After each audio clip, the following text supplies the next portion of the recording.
Good morning, good afternoon, and good evening wherever you are in the world. This is Geaux Stros, and you're getting some good information right now, some good updates about Kyle Tucker.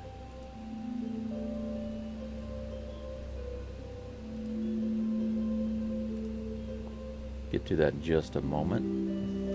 Let me pause the music here.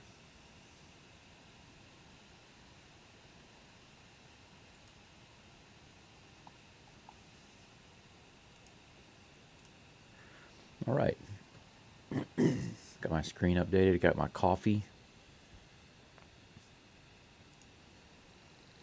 Just need to double check my audio, make sure that's all good.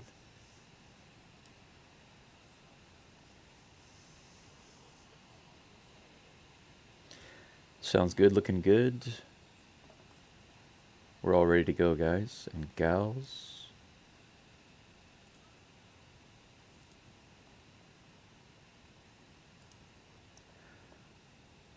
Let's take a quick preview of today's game so you guys can know what's going on coming up. The Astros are back at home for this 3-game series against the Arizona Diamondbacks. I felt that the Diamondbacks were kind of a fun team to watch over the past couple of years, and I'm always happy when the Astros play them. I just think it's a fun matchup. And today, Framber Valdez is going to be back on the mound for the Astros. He'll be on the mound right off the bat, since the Astros are back in the juice box, Minute Maid Park.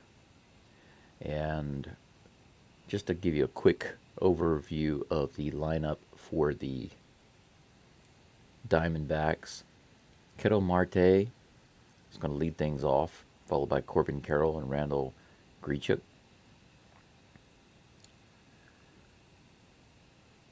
The rest of the lineup from there: Walker, Suarez, McCarthy, Newman, Perdomo, and Herrera.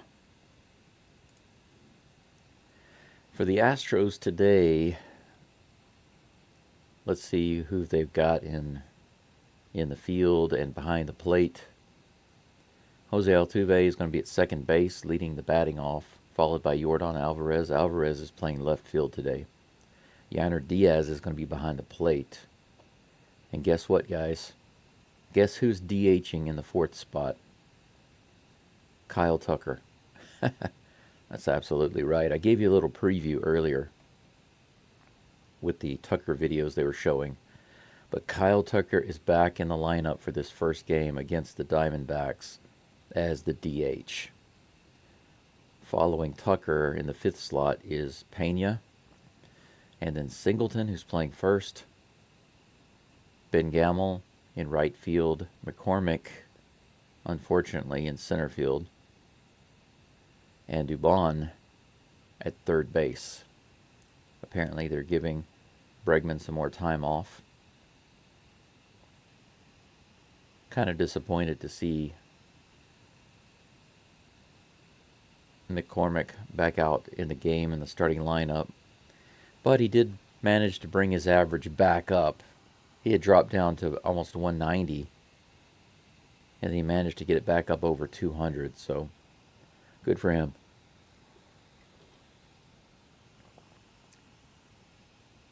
At the, I almost said Astros Stadium. It is the Astros Stadium, Minute Maid Park. Today they have a special thing going on. It's a benefit day, a fundraising day. They're making sales and doing, I don't know if they're doing lotteries, but they are selling packages and stuff, and that money is supposed to benefit several local charities. Man, some of these are pretty expensive. $5,000 for a Cooperstown charity bag. Wow. Pretty expensive stuff right there. Astros Foundation, Big Love Cancer Care, Candlelighters, Sunshine Kids, Texas Children's Hospital, and some others. By the way, when I was a kid and living in Houston, I became very, very sick. Not unlike my recent illness, but the doctors didn't know what it was, and they had to send me to some specialists at the Texas Children's Hospital. But even they were at a loss as to what to do with me, and they told my parents that they should prepare to just accept that I was not going to make it. But somehow I just started getting better, and I made it. And after that, the doctor said, "Your son was so sick, he will not grow up to be very tall or very big. This illness most likely stunted his growth, and so he's probably going to be pretty small, pretty short." Well, I turned out to be 6'2" and taller than my dad by a good 4 inches. My older brother, 2 inches shorter than me. And in all of the family, out of all of my cousins and everybody in the family, I was the tallest. So it shows you what doctors know. They thought I was going to die, and they thought I was going to be short and small, and they were wrong about everything. So I'm dealing with cancer right now, and my doctor says that I probably have 1 to 2 years left, and I should focus on doing what I really want to do. And but who knows what doctors know, right? What do doctors know? We'll see. Sweet Richard says, "King Tuck, that's right." And Pam says, "Hi, I'm here." Pam, it's so nice to see you. I asked about your surgery. I didn't see the message until later, but I hope it's not a big surgery, and I hope it goes smoothly for you. Please check back in and update me, because I'd really like to know that you're okay. And thank you for sharing that with me. I'm an open book about what's going on in my life, pretty open. And it actually bothers, well, I should say it bothered, because I don't stay in contact with my family anymore, just because of stress. And I just don't like being abused over and over again. But they didn't approve of me being so open about myself and my life. But what's the point in hiding stuff to keep up an image? What image am I trying to convey by not telling people about my health condition? But anyway, let's take a look at some game information here. Framber Valdez is walking onto the mound, guys. I'm going to try to set up my preview screen there for a moment. Get it a little bit behind my live screen, as usual. There we go.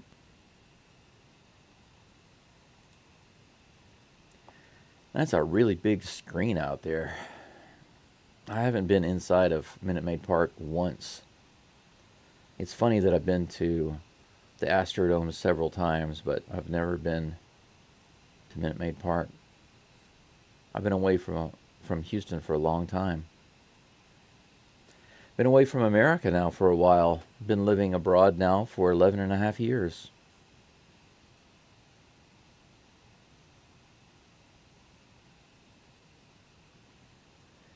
Pretty interesting. The Astros are being shown as having the best record versus 500 plus teams since June. That's encouraging. It's one thing to have a win streak or to have the most wins, but to have the number one spot versus teams that are over 500, that's great news for the way the Astros have been doing, despite an incredibly disappointing series against the Reds. But we're going to forget about that, right? At least we're going to learn what we can. Hopefully the Astros just took away from that series what they could learn, and have forgotten about the rest.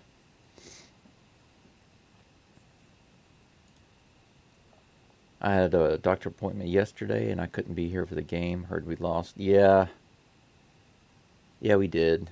And it was, I'm not sure what was worse, giving up so many runs in game 2, or just losing 1-0 on a solo home run in game 3. I don't know which one is worse. Hard to get cardiologist clearance and blood work. Oh, had to get. Okay, yes. Okay. I know all about the blood work stuff. I have to go every month to have that done and get my new medicine.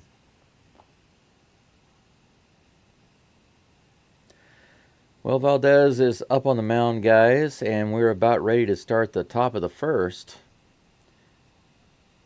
Everything's set here. I've got my coffee. Here comes the first pitch from Framber Valdez to Marte. Just misses the inside corner for ball one.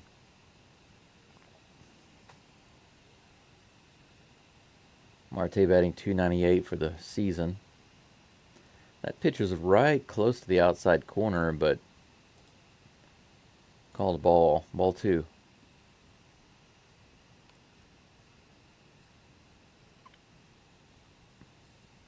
2-0 pitch is on the way. That one's in there and hit up to the middle. Altuve scoops it up like a vacuum cleaner, sends it over to first. Good solid play by Altuve, providing the seniority leadership example to Jeremy Pena.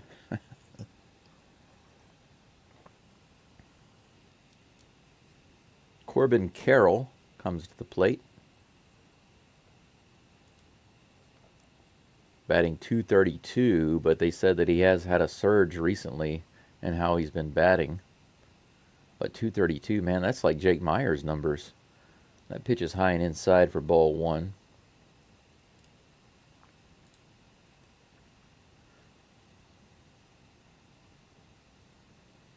National League Player of the Month last month, actually. Sounds like he really turned it around. Here comes the 1-0 pitch. Right in there for strike one. Good pitch by Framber. Just cruises in the zone. Count is even 1-1. How the heck do we get swept by the Reds?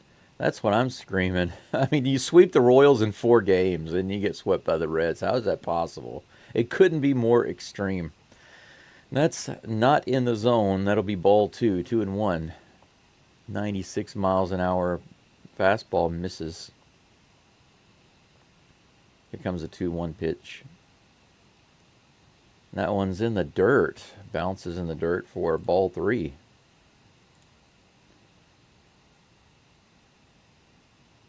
Diaz walks out to the mound a little bit just to kind of get Framber to calm down.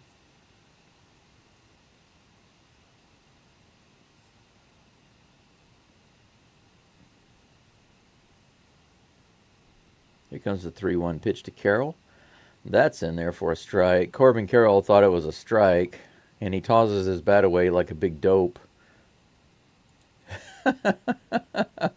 What is with these batters? I've seen like 3 batters do that in the past couple of games. Just throw the bat away and it's a strike. What the heck are they thinking? Count is full, 3-2. Really hope he gets a strikeout here. Carroll deserves it for acting like that. Just playing umpire. Here comes the full count pitch. That one's in there and grounded to Altuve again. And this is an easy bouncer for Jose. Blip. And he fires over to first, out number 2. 2 outs courtesy of my personal hero, Jose Altuve. 2 up and 2 down. 9 pitches in. That brings up Randall Grichuk.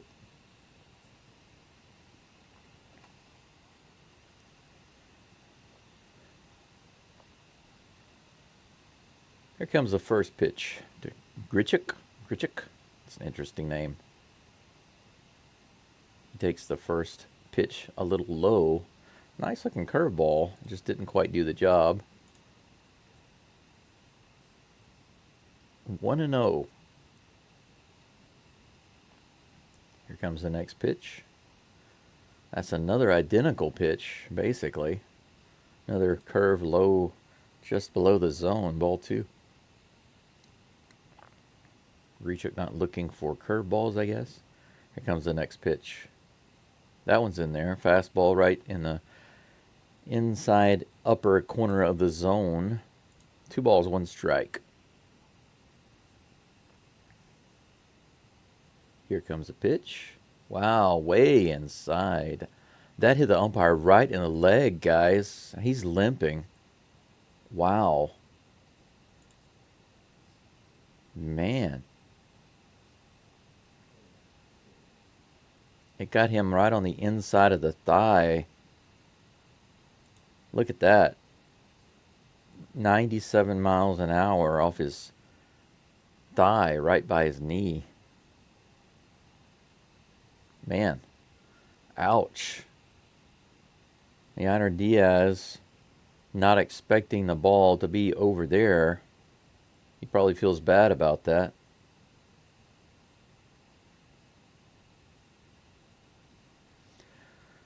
I'm shaking it off. He's walking it off. He says, "No, man, I'm good. I'm good. I'm all good. I'm an old dog. I can handle it." 3 balls and 1 strike with 2 outs, no runners on. Yes, this game just started. Oh, I got a few comments to check out. Give me a second, guys. I'll check your comments here. I'm sorry about that, but the game is live. Here comes a pitch from Fromber. That one's in the dirt. That'll be ball 4. So we have a 2-out base runner. Fromber with 2 back-to-back balls. Puts Grichuk on base.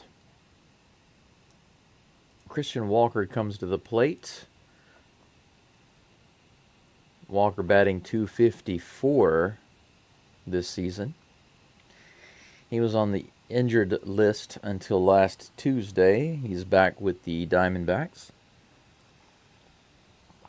Here comes the first pitch. That one's also low in the dirt. 2 pitches in the dirt in a row for Fromber. That'll be ball 1. This will be the 16th pitch of the inning. Seems like these batters are being pretty patient right now with Fromber. Here comes the next pitch. That one was close, but a little too high. Ball 2, 87 miles an hour. Fromber tossing a lot of balls. If you tell Fromber, you got a lot of balls, it's not exactly what it means for him, I guess. That one's way outside. 3 balls and no strikes. He's about to walk another guy.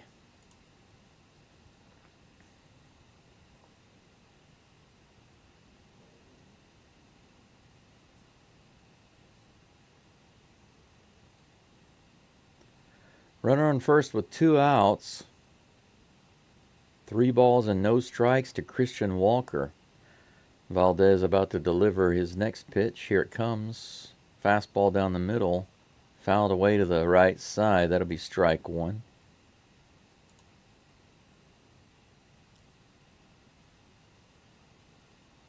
Fromber has not been able to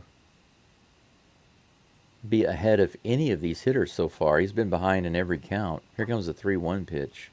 That one's in the middle. Grounded to Pena. Pena tosses to Altuve. Steps on second. No problem. Out number 3. So the Astros get another ground out. That one goes to Pena, little bouncer. No issue. I forgot to put another runner on base, but I guess it doesn't really matter, does it? Okay. Let's check out your comments here. I went to the game 4 of Astros and Royals. Man, that's cool. What did you think about Rush Plays? What did you think about the stadium in KC? I mean, it looks kind of unique to me.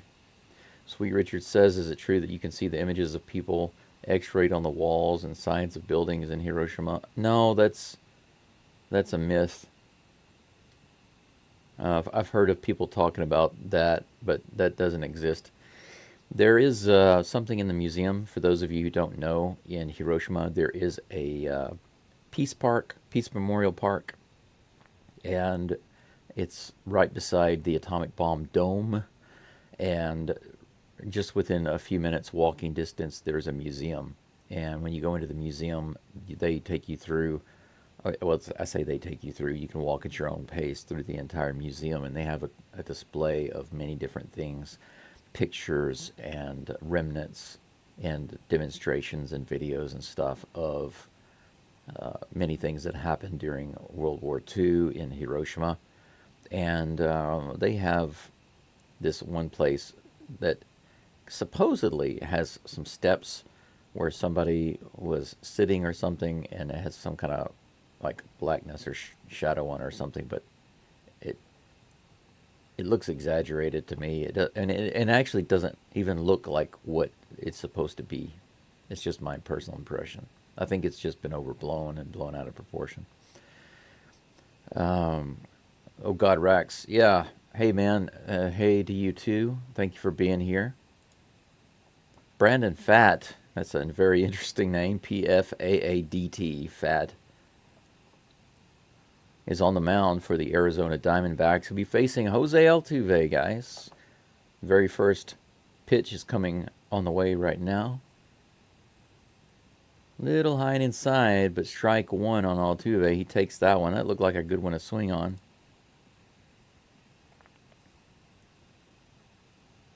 Here comes the pitch. Altuve gets underneath that one, and it's going to thankfully fly out of play. Over to the left side. 0-2 is the count. I think he's the first batter in the game to actually be down in the count.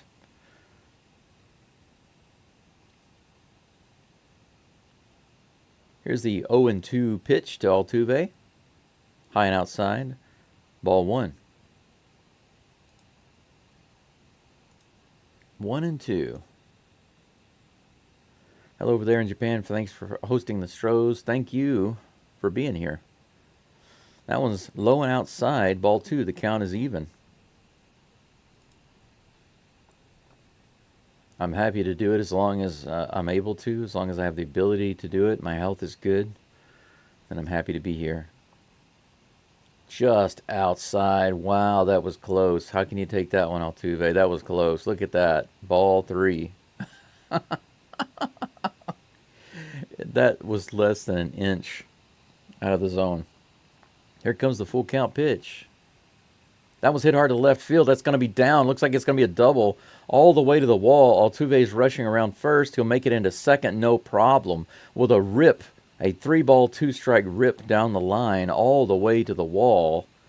And Altuve cruises into second, no problem. How do you like that? Lead off double on a 3-2 count by my hero, Jose Altuve. He's the man. That's what I like to see in the first inning. Come on. Let's bring him in. Yordan Alvarez comes to the plate. No outs. Altuve on second. Here's the pitch. Little high. Ball one.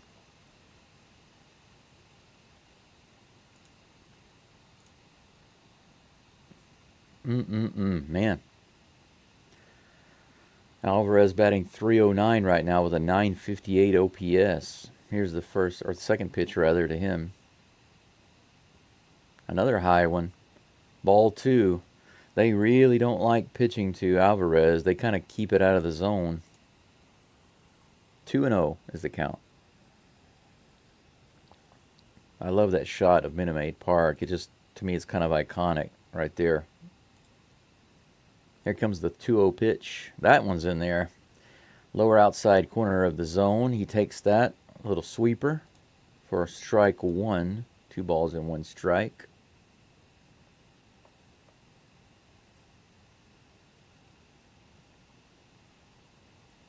Swing and a miss on the outside corner. 87 miles an hour. That evens the count 2-2. Man, that was a terrible swing, Yordan. You can do better than that. I'm excited for this game tonight. I think we wake up tonight. I feel the same. Here comes the 2-2 pitch to Yordan. That one's high. Another full count, guys. Back-to-back full counts for the Astros.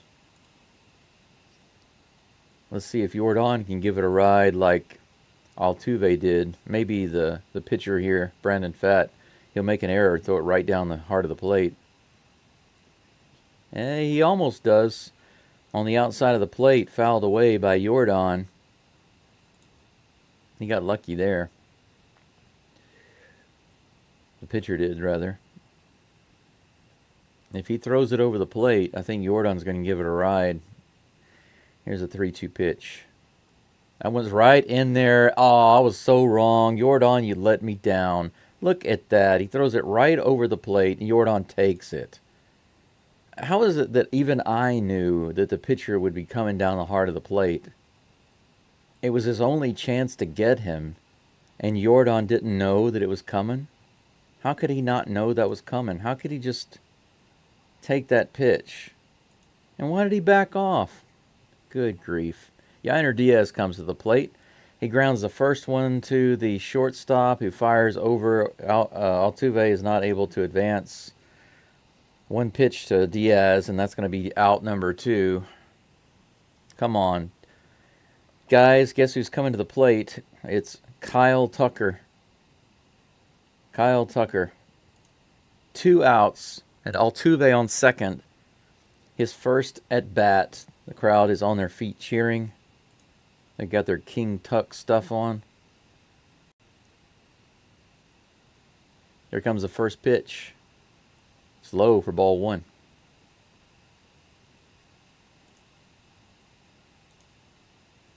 Kyle Tucker. You know, for those of you who don't know, and I think none of you know, I don't believe I've mentioned this, Kyle Tucker is wearing number 30. That was my number in high school. Here comes the pitch. Fouled back. Nice swing by Tucker, but not able to make solid contact with it. 1-1 is the count. Tucker playing tonight. Yes, my man. Absolutely he is, Pam. He absolutely is. Let's hope he has a good game. A good, safe, solid game for Tucker. That'd be great. Here comes the 1-1 pitch from Fat. That one's high. Ball 2. Good eye.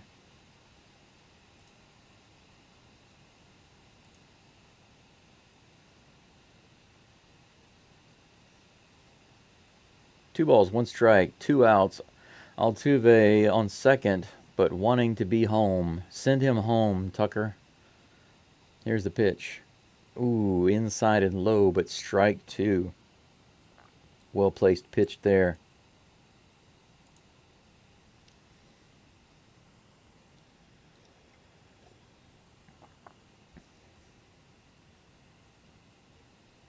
Two balls, 2 strikes. Here comes the pitch to Tucker. Tucker fouls that one off with a kind of a protective style check swing. Not sure what was going on there. It was a high pitch.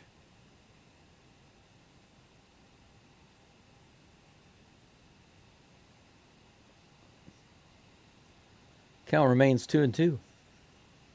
Astros with the only hit so far, Altuve's opening double. Here comes the 2-2 pitch to Tucker. In the dirt, that bounces around. He got him on the foot. Are you kidding me? Seriously. That ball hit Tucker on the foot. He's going to go to first. So Tucker's first at bat back. He gets hit. Thankfully, he's just on the foot, and he didn't appear to be bothered at all.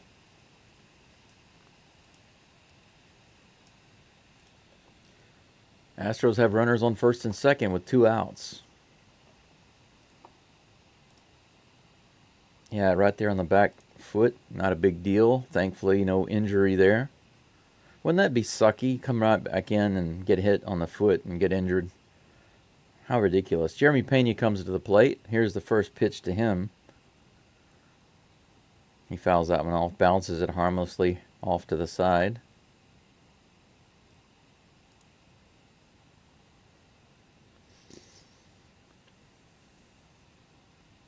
Altuve looking so sharp at the plate, getting that full count double. And then Jordan striking out looking. Yainer Diaz grounding out on 1 pitch. Now we've got runners on first and second. Pena fouls that one off opposite field down the first baseline. A nice liner, but out of play. 0-2 is the count to Pena. That's actually how Altuve started off. He was able to work the count back to full and then get a double.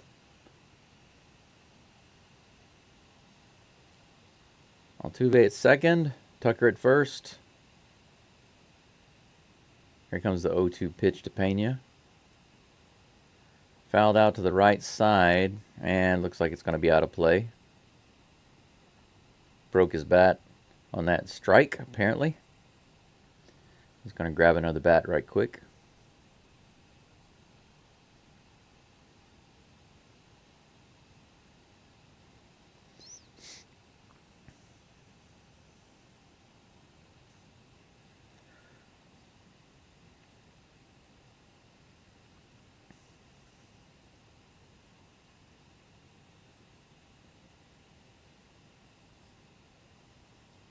Sweeper, sinker, and four-seam fastball. Pretty even amount of variety from Brandon Pfaadt. 3 main pitches. Jeremy Pena with the 0-2 count. Here comes the pitch. Fouled back again. Count remains 0-2. 94 miles an hour on that one.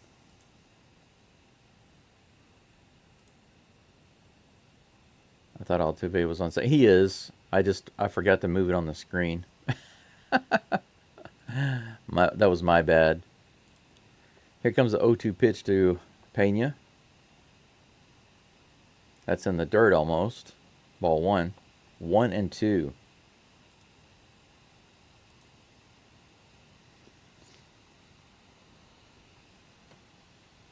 This will be the 6th pitch of the at-bat, but it's only 1-2. Pena has fouled off several. Here comes the pitch. Aw, swing and a miss down low. Got him striking out. At least he didn't go down looking like Jordan did. Jordan's at-bat was the most disappointing of the inning. He was the only one to strike out looking on a very obvious strike and hittable pitch. So that's unfortunately it for the Astros in the top of the first, or rather the bottom of the first. We're going to cruise into the second inning, all knotted up at goose eggs, a score that I've gotten too used to seeing. But the Astros do have the first hit of the game with Altuve's double, but they waste it. The Astros have now left 4 on base, and that basically means that Alvarez had an opportunity to move somebody, Diaz had an opportunity to move somebody, Pena had the opportunity to move 2 people, and they failed all of those opportunities. So Astros already with 4 chances to move runners, or 3 chances to move 4 runners, and didn't do it.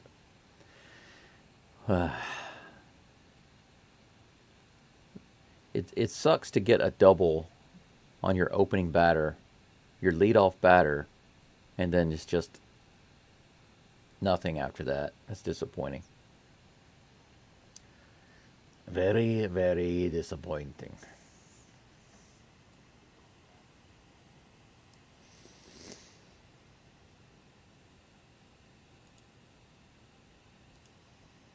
Got about a baker's dozen watching right now. Thank you so much for being here. I appreciate it. Make sure you remember to like the video. I put a little banner on the screen right above my video of myself, right above my camera on the screen. You can see that banner. It has some likes and subscribes and stuff like that. I'm trying to grow the channel and build it up, so I decided to put that there just to kind of remind you guys. For those of you who are new, please like the video, and for those of you who are returning, to continue indoctrinating you to like the video. The primary reason that I need to do that right now, or I could really use that right now, is because it gets more viewers in. Once it gets to about 20 likes, then the video is shown to more people in the search results, and it's recommended to more people by YouTube. And then when those people start coming in and my likes get up to like 30 and 40, etc., they show it to more and more people. It's basically like I don't want to quite call it a snowball effect, but it's kind of like an unlocking effect. The more people that like it, it's like it unlocks another level, and YouTube shows it to more people. And not just to more people, but a larger amount of people.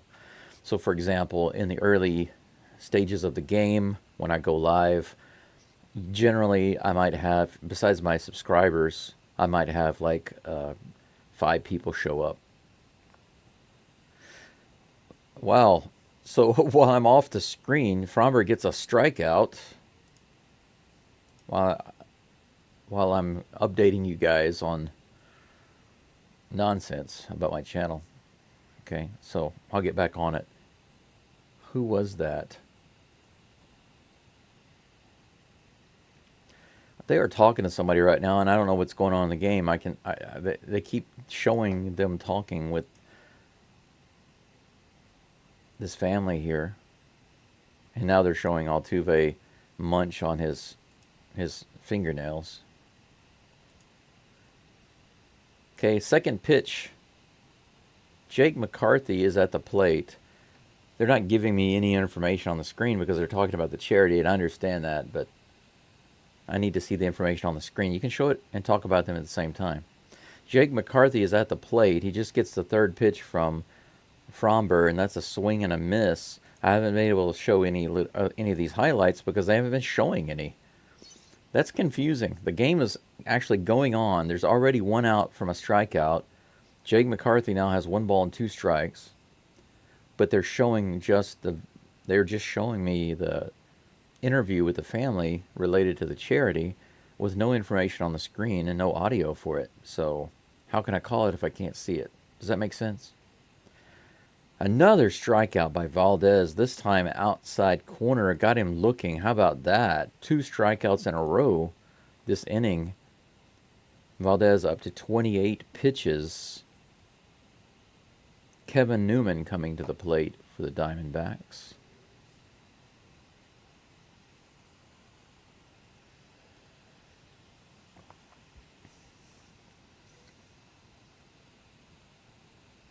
First pitch to Newman is low and inside, 88 miles an hour. 88 miles an hour. Ball 1. 281. Kevin Newman's batting average for the season. Swing and a miss. Strike 1. That evens the count.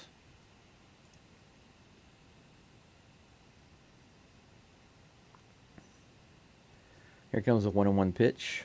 Curveball right in the zone. Strike 2. Nice pitch by Fromber.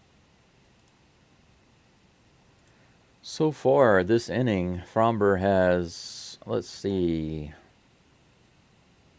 12 pitches. He had 19 in the first inning. Way too many. Hopefully he can get out of it right here with 13 pitches. That'd be great. Here it comes right now. That one's fouled off to the right side, just enough to send it off into the crowd. That'll be another 1 ball and 2 strike count. Here comes the pitch. This one's bounced down the line. Dubon gets it. Sends it to Singleton for the out. Good solid play there, and that's out number 3. And that ends the inning. That ends the top of the second inning, rather. Astros coming up are John Singleton, Ben Gamble, and Chas McCormick.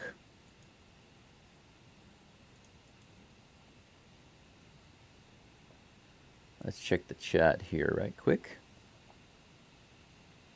Okay, no updated information.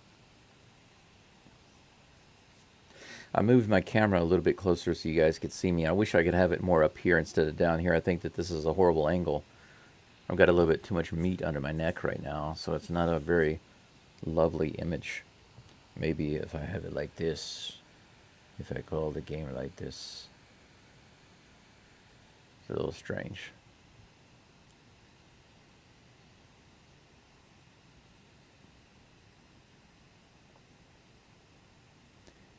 Got about a dozen people right now. 8 likes. Let me refresh the screen, see if that changes. No, it's still 8. Oh my gosh. But actually, 11 people watching with 8 likes is not bad. Hopefully that number will go up quickly. The earlier it gets to 20, the better, because it will kind of be more like a snowball later on. as these, like I was saying earlier, as the doors are opened to more exposure, behind each door is a larger audience. So in the beginning, I almost said the Astros. YouTube will show my live feed to a, not it'll notify my subscribers, maybe it doesn't notify everybody, and it will show it and recommend it to some people on YouTube. But when the higher level kind of opens up, it will show it to not just more people, but a higher number of people, like a larger audience, and then from there a larger, even larger audience, and so forth and so forth. John Singleton is at the plate. Here comes the first pitch. He swings and fouls it back. 95 miles an hour, back into the stands. Strike one.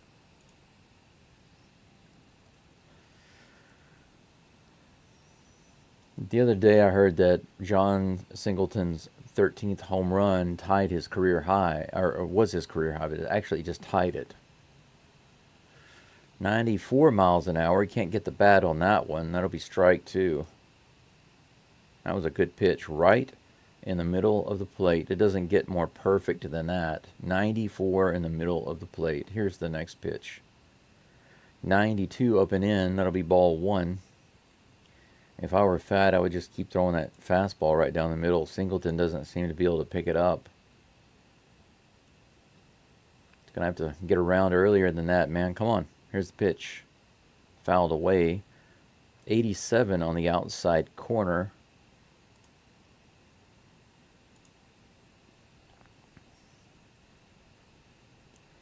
Decent crowd at Minute Maid Park, but definitely not completely packed. Here comes a 1-2 pitch. That's a good foot outside, ball two.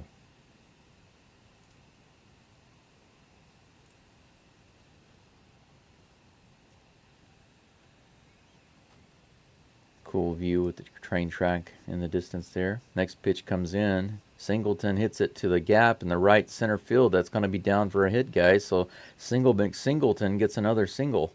How do you like that? There we go. So the Astros have another leadoff runner. So Altuve led off the first with a double. Singleton leads off the second with a single. John McSingleton, living up to his name. We need to get a guy on the team who's named Doubleton, a guy who's named Tripleton, and a guy who's named Homerton. Maybe even a guy who's named Grand Slammington. I'm just saying. Ben Gamble comes to the plate. First pitch to him is a little outside, 85 miles an hour. Ball one.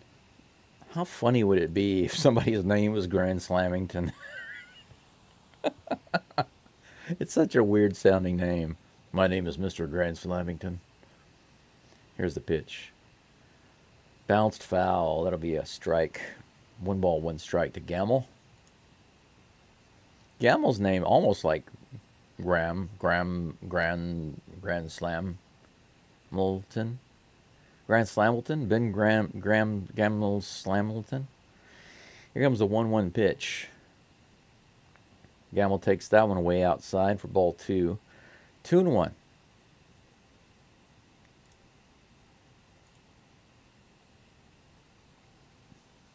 Oh, they just gave a sad statistic. I don't even want to repeat it about yesterday's game.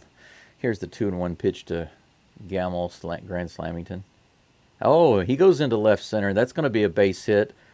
I might even go through. Singleton is around to third. Gamble goes to second. Singleton is going home, but he gets thrown out at the plate. Are you kidding me? Why in the world would John Singleton try to make that run? Why would John Singleton, of all people, try to make that attempt to get home? What a great hit by Gamble right into the gap, a double. And Singleton decides to test the arm, and he just doesn't make it. I want to show you the side view of this so you can see just how bad it was. Take a look at this from the side. Man, he can't even... Holy cow. So Ben Gamel goes to second, and Astros don't score. Could have had a guy on second and third. Swing and a miss by Chas McCormick on the very first pitch. That'll be strike one. Man, what kind of nonsense is that? Who tells John Singleton to go, man? You can make it. Whose fault is that? Is that John Singleton's fault or the third base coach? Got to be the third base coach. Why would you send Singleton? Here's the 0-1 pitch to McCormick. Swing and a miss on the outside corner. That's 0-2 to Chas. Chas going after the first two pitches and unable to connect on anything.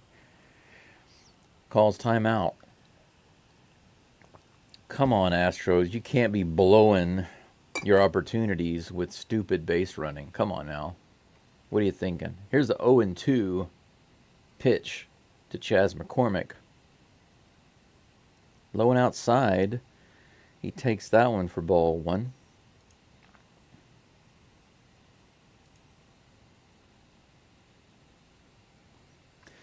I'm going to need to pour myself some more coffee. 1 ball, 2 strikes, 1 out. Gamel on second. Here's the, oh, no. Fat comes off the mound, fakes a throw to second. Grand Slamington Gamel is back. No problem. And the crowd boos. I wish that the Minute Maid Park fans would not boo on stuff like that. That's silly. Here comes a 1-2 pitch. Another one outside and low. That evens the count, 2-2. If Chas can get on base, it will give Dubon an opportunity to come up, and maybe, if we're lucky, we'll get to Altuve. Here comes the 2-2 pitch to McCormick. This one's hit hard to right field. That's going to go all the way back to the warning track. Is Gamel going to be able to tag? Yes, he does. That's deep enough for Gamel to get to third. That would have scored Singleton. It would have scored Singleton if they had held him up like they were supposed to, like they should have. It should be 1-0 Astros right now, but no.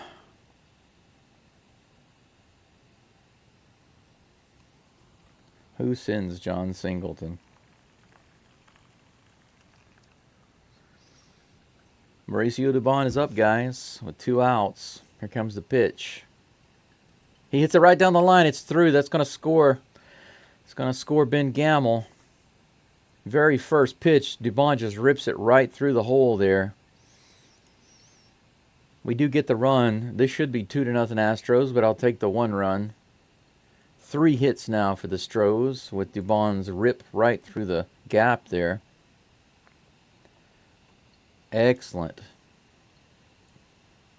As Mr. Burns says, excellent. Yes, this is perfect, Smithers. Jose Altuve comes to the plate again. Dubon is on first. They're going to come out and have a little chit-chat. The catcher for the Diamondbacks decides to call a timeout and come out, have a little discussion about the danger that is Jose Altuve. Oh man, that's really cool. They're actually playing For Whom the Bell Tolls in Minute Maid Park. That's awesome. That's such a better choice than Hell's Bells. I much prefer the beginning of For Whom the Bell Tolls. And actually the whole song is about 1,000 times better than Hell's Bells. My man is back in the plate, guys. Back at the plate. He had a double his first at bat. Here comes the pitch. That one's right in the middle of the plate. 94. Taken for strike 1. Okay, now that Altuve has a good look, hopefully he knows what to do. 2 outs. Dubon on first. Astros up 1-0. Altuve at the plate facing Brandon Pfaadt. Here comes the pitch. Altuve bunts it. It's going to get to the pitcher way too fast, though. That's going to be it. Why did he bunt there? That one went right back to the pitcher, no problem. So that's going to be it for the Astros. Man, Altuve had a double in the first. Why are you bunting with 2 outs? That was not the time to be bunting, man. The Astros have made several questionable calls, both the players and the coaches. Luckily, despite all the nonsense, they come away with 1 run. But 4 hits in this game and just 1 run. At the least, it should be 2-0 right now. Let's take a look at the chat, guys. Let's get caught up and see what's going on right now. 14 people watching. Thanks for being here. Make sure you remember to please like the video. Very, very important for me to get those likes up. Okay, nothing else, nothing new going on in the chat. I don't have a poll up right now.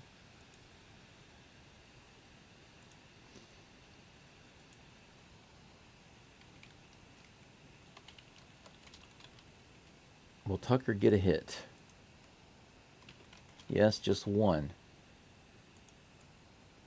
Probably not yet.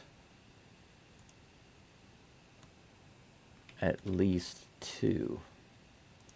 So for those of you who don't know, Tucker is DHing today. He's already been hit on the foot, okay? He was hit on the back foot. So he had a walk to first on the hit by pitch. But the question now is, will he get a hit? Not will he get hit, but will he get a hit? It's a yes. Probably not this game, or at least 2. What do you think? What do you think? I'm going to say, if he stays in the game, he'll get 2 hits. That's what I feel.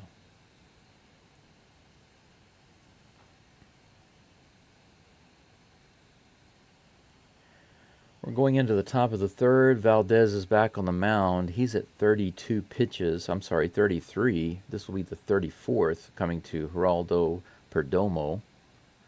That's in there for strike 1.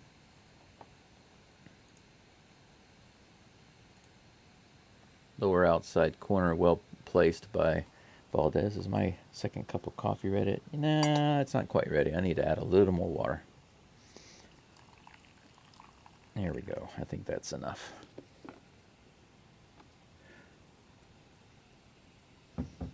Here comes a 1-0 pitch to Perdomo. 0-1 pitch, I'm sorry. Bounce to third. Backhand throw by Pena all the way to first. Did he get him? No, it wasn't in time. That was an amazing play by Pena. But there's just almost no way to get him right there. Man. Pena is so great at these crazy plays.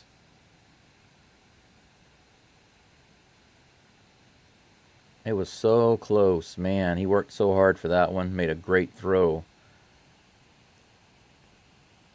But just barely missed getting the out. So the Diamondbacks have a leadoff runner with no outs. Here's the pitch from Valdez just on the outside corner. Ball 1 with Herrera showing bunt.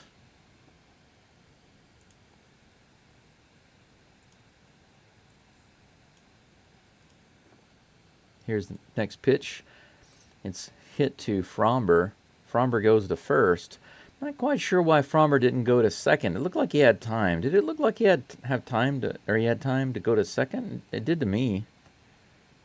But he gets the out at first on the bunt by Herrera. So the runner goes to second.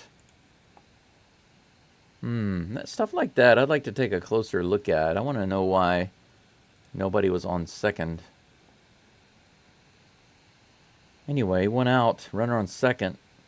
Marte is up. That's in there for strike 1.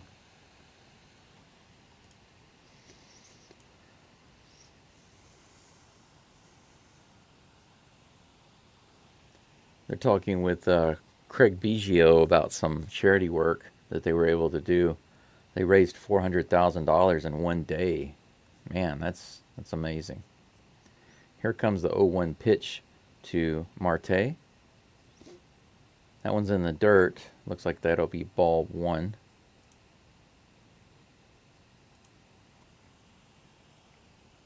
My coffee is ready.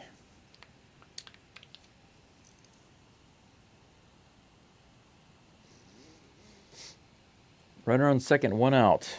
Here comes the pitch to Marte. This one's bounced to third.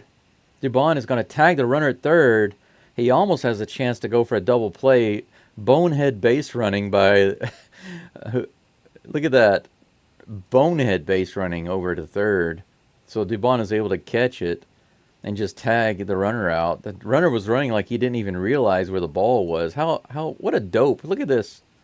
Look at this play. He's like, oh no. Perdomo. More like per dummy. That was bad base running. Out two. Runner at first. Here's the first pitch to Corbin Carroll. Carroll fouls it up. They're over right by the dugout. Almost able to get it. Dubon gave it a shot. Yiner was over there too. Just barely couldn't get to it.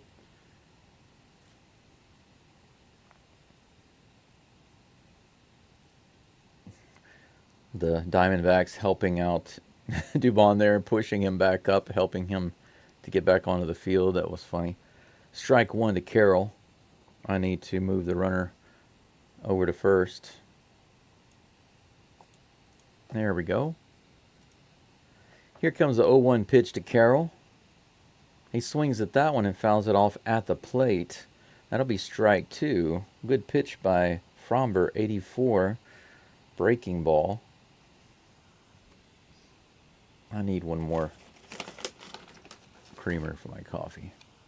Make it a little more delicious. 0-2 with 2 outs. Runner on first. Here's the pitch from Fromber.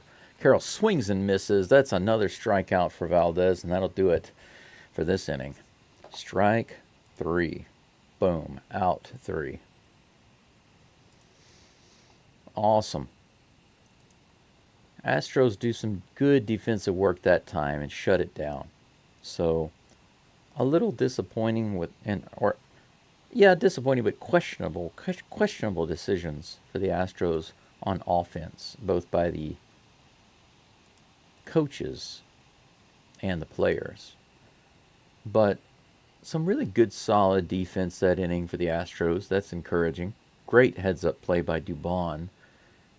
The runner was just running to third like he had blinders on. He didn't see what was going on, and by the time he realized Dubon had the ball, he reacted way too late. Dubon was able to apply the tag and destroy that runner on third, so that was awesome. How many strikeouts now does Fromber have? About 4? No, just 3. I thought he had 4, but 3. Still good. 3 strikeouts in 2 innings. 3 innings. 3 innings, my bad. Or I guess you could say, yeah, it's 3 innings. 3 innings. Let's take a look in the live chat here. Aroldo says, "How do you got winning the? You mean who? Who do I have winning the World Series this year? Do you think's gonna win the Super Bowl this year? I have one in the world. One in the world, huh? Well, about the World Series, I'm pulling for the Astros. They do have the talent and the ability to win, to go to the World Series and win, but there's no guarantee, so I can't say for sure. But I'd like to think that they will, and I know that they can. But as far as the Super Bowl goes, I really don't care. I don't give one flip about NFL, really. I was a Houston Oilers fan growing up, and I will always be a Houston Oilers fan, and they are gone. Unless they come back to Houston, I'm done with the NFL.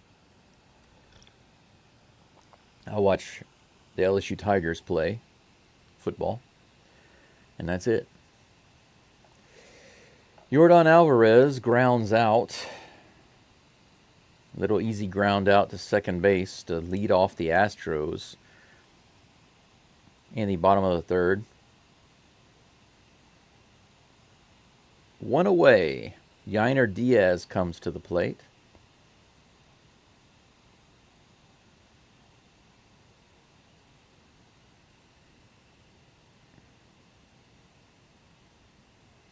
Here comes the first pitch to Diaz. This one's hit up the middle.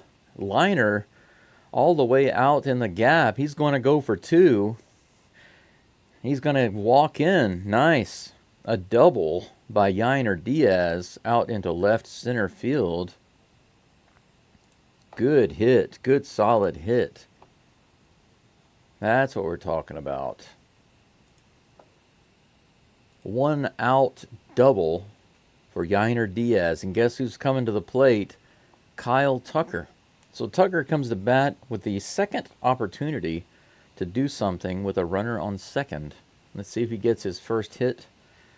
His last at bat, he was hit on the foot. Here comes the first pitch from Fat. That one's high out of the zone. Ball 1.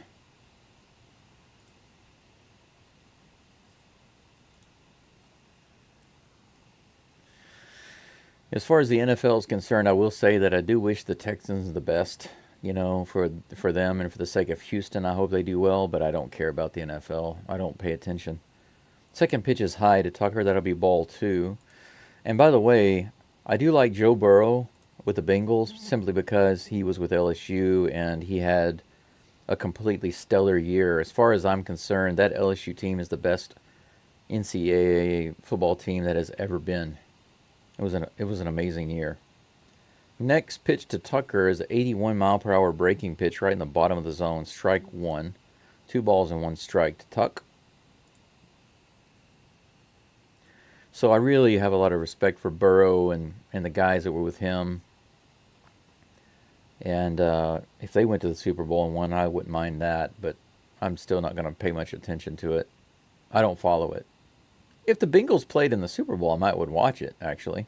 But other than that, I don't care. I do want the Saints to lose, though. Like I said, I'm a lifelong Oilers fan. You can't get me to like the Saints.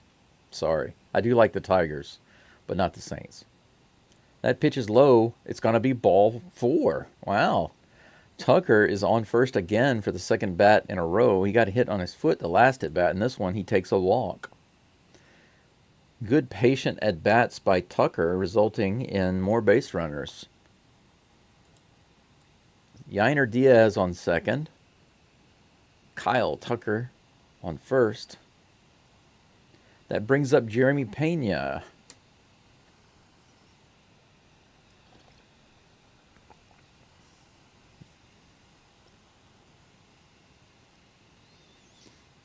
Kyle Tucker's stats through the first 27 wins for the Astros were insane. They're batting .344. That's crazy.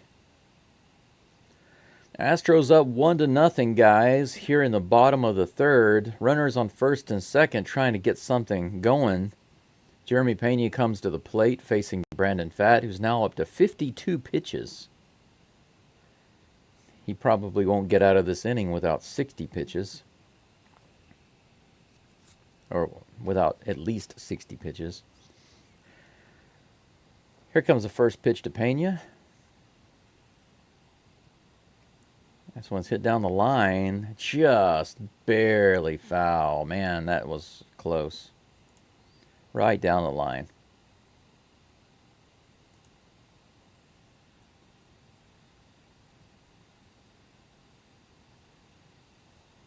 No balls, 1 strike to Jeremy Pena. I wonder if Pena gets a hit here. Are they going to show the taco commercial again? I hope so. I think it's funny. Let's see. He fouls that one off. That'll be strike 2.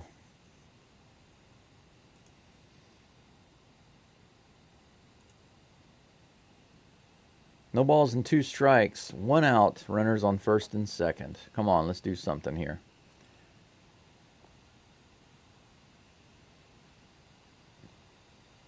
Here comes the 0-2 pitch. Way outside. More than a foot off the plate. That'll be ball 1. 1-2. Yainer taking his lead off second. Tucker taking the lead off first. Here comes the 1-2 pitch to Pena. Outside. Fake throw to first. Count is even, 2-2. Catcher pretends to throw it over. Tucker dives back to first base.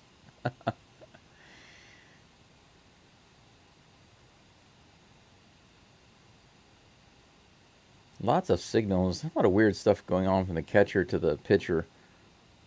Look at all these signs. He's got the pitch comm, and he's doing all these strange signs to the pitcher. That's weird. 2 balls, 2 strikes. Here comes a pitch to Pena. And this one's hit to the shortstop. It looks like it's going to be a double play, and it is. Oh, man, really?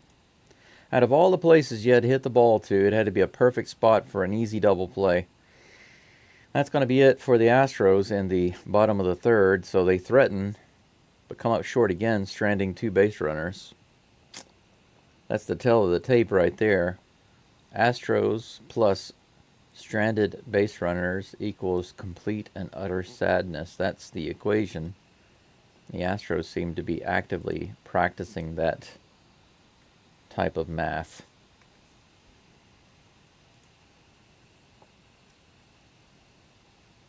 Very disappointing. I get so tired of seeing them strand base runners. It's frustrating. You know, they only had runners in scoring position 3 times in the game yesterday. Game 3 versus the Reds. They lost 1-0. They had just 3 opportunities to bring runners in from scoring position, and they failed all 3 times. Whew. Doing it 3 times is one thing, but when you do it like 13 times in a game or something, that's unacceptable. Got about 14 people following right now. How many likes do we have? Let me refresh the screen. 11, guys. I need 9 more likes. Let's take a look at the poll right quick. Will Tucker get a hit? Yeah, get a hit? Yes, just 1. 40% say yes. Probably not. 20%. At least 2. 40%. So right now we are divided between just 1 and at least 2. Well, he does have a walk and a hit by pitch, but he has yet to make contact with the ball. He hasn't put it in play yet.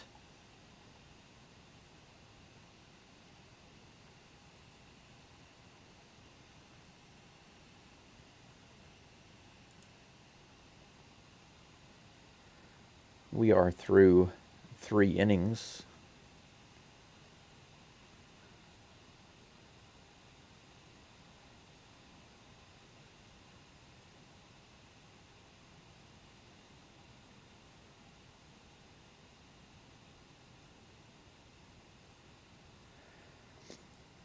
Well, that's interesting. One of the charity event items she got was a bat from Kyle Tucker. Signed bat from Kyle Tucker. That's pretty cool. Wouldn't mind having one of those.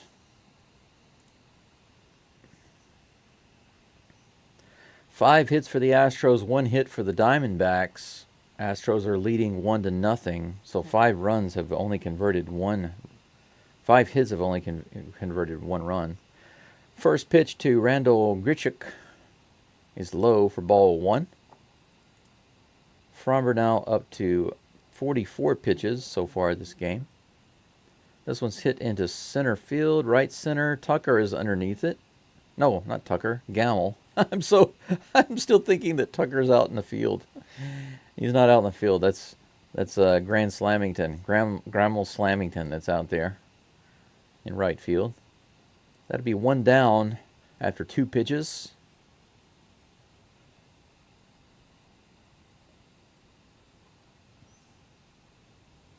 .45 pitches now for Fromber. Here comes the first pitch to Christian Walker. Little high and outside for ball 1. It just floated outside the zone.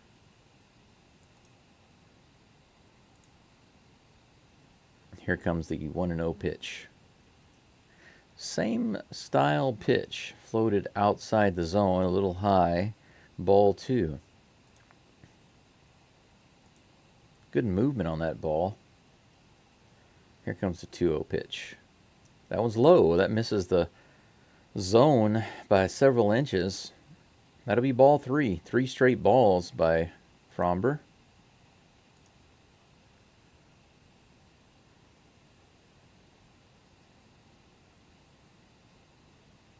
Three balls, no strikes. Here comes the pitch.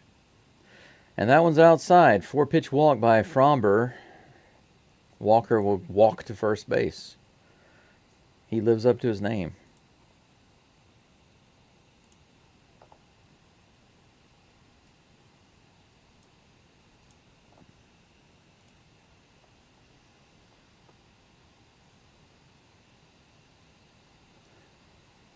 One out, one runner on first base. Here comes the pitch to Eugenio Suarez. Suarez fouls the first pitch down the third base line. That'll be strike one.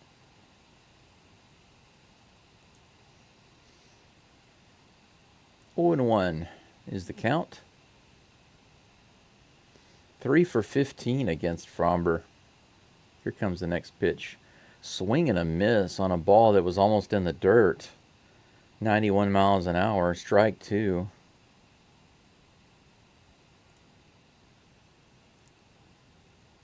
Oh and 2 is the count.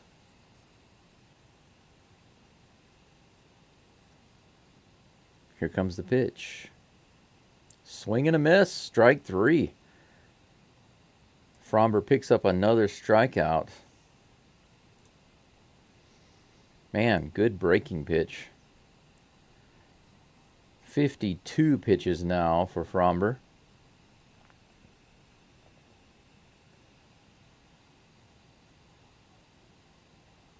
Five strikeouts now, is that right? Or is it just 4? I'll check in just a moment.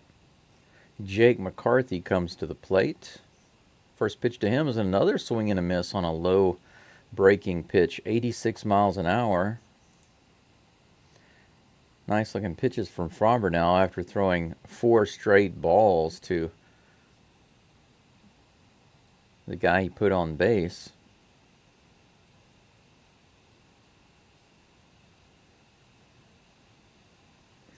That was Walker.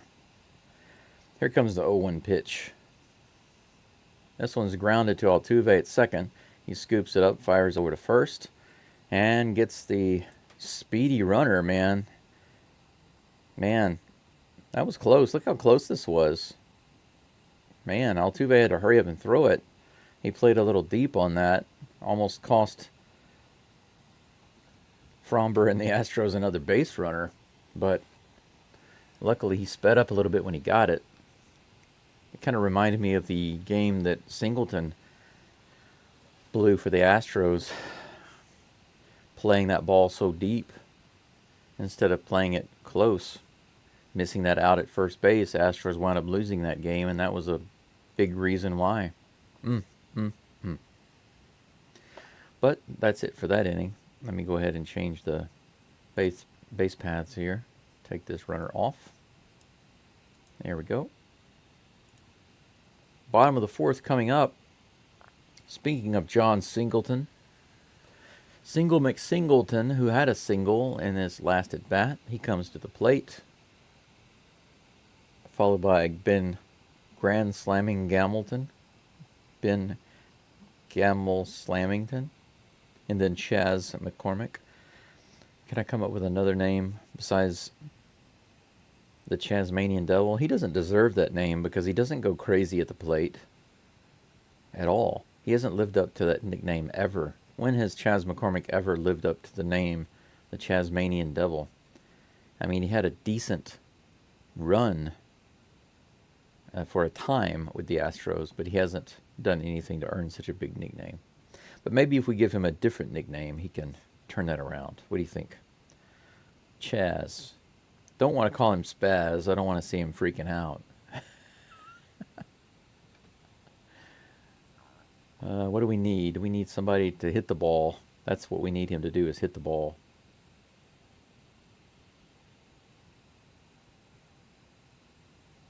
Chas McCormick.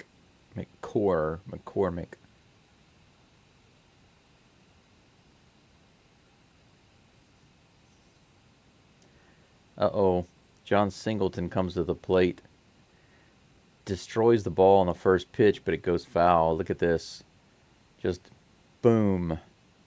And off into the stands on the right side. Man, he launched that one. Wow. Straighten that one out. Here comes the 0-1 pitch to Singleton. Inside, ball one. The count is even. McCormick trying to become, Singleton trying to become Homerton. Here comes the pitch. That one's low for ball 2. 2-1. Blast McCormick. Blast McCormick. How about that? 2 balls, 1 strike to Singleton. Here comes the pitch. Swinging a foul ball at the plate. 2 balls, 2 strikes. Let's see if they can get another leadoff runner here. That'd be great.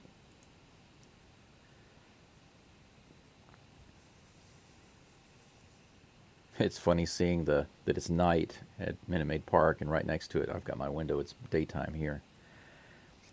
Strike 3 looking on the outside corner. Singleton takes an 84-mile-per-hour pitch. Looking like Jordan there. Let's just take it. Nah, let's not swing. Let's just strike out. Let's go down looking. Let's go down without a fight.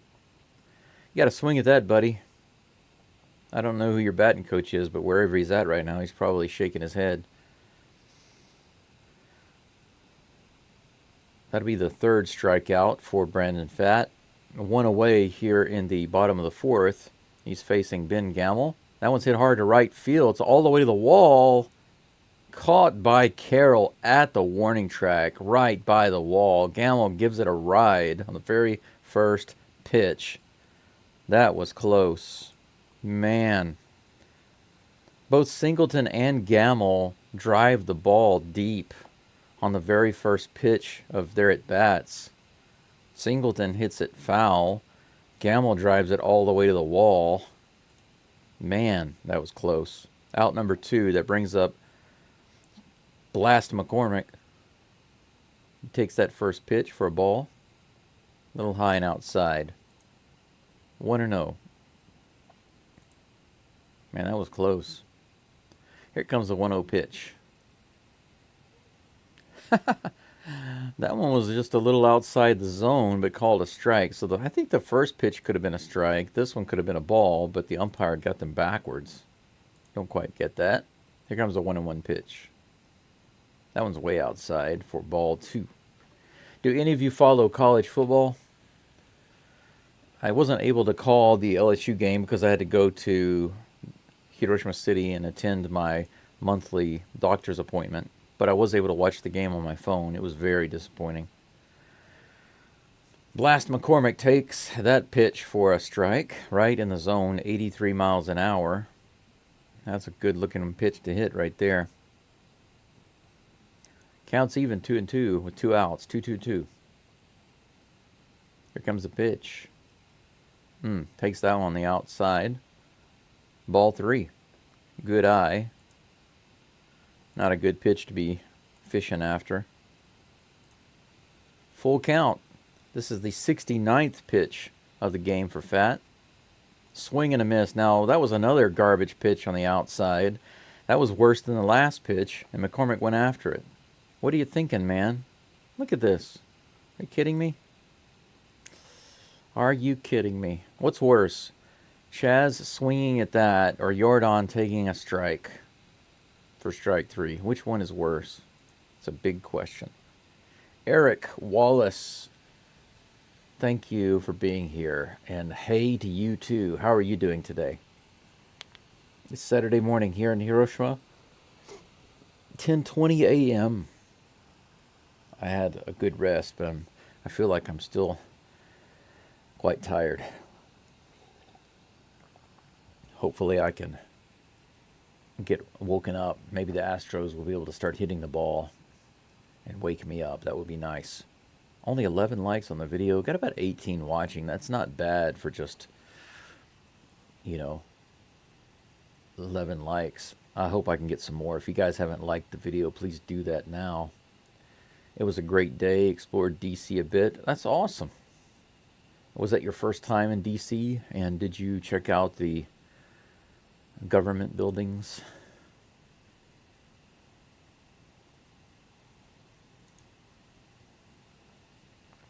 Framber will be facing, looks like Kevin Newman, Geraldo Perdomo, and Jose Herrera in the top of the 5th inning.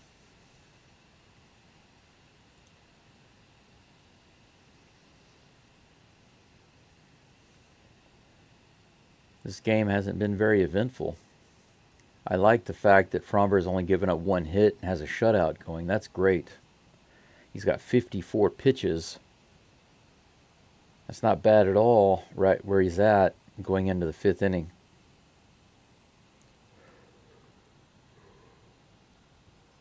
What I find difficult about this game is that the Astros have just 5 hits. I mean, 5 hits is not a big deal, but only 1 run.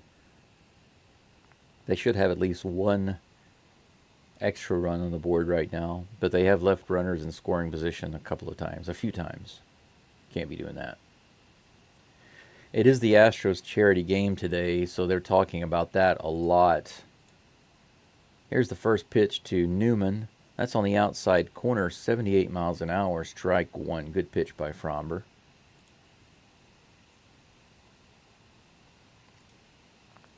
Here comes the next pitch. That one's a little off the plate. 88 miles per hour. Ball 1, 1-1.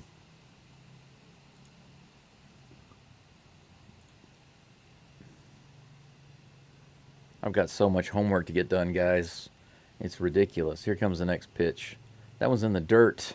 Swing and miss, though. Strike 2. Got him swinging on that pitch. Come on. You can listen to the woman talk, but show the game. Come on, show the game. They're just showing this interview. Show the game. Show the game. We can hear you talking to her, but please show the game. I want to see the game. Thank you. Finally. 1-2 is the pitch. That one's in the dirt. Ball 2, 2-2.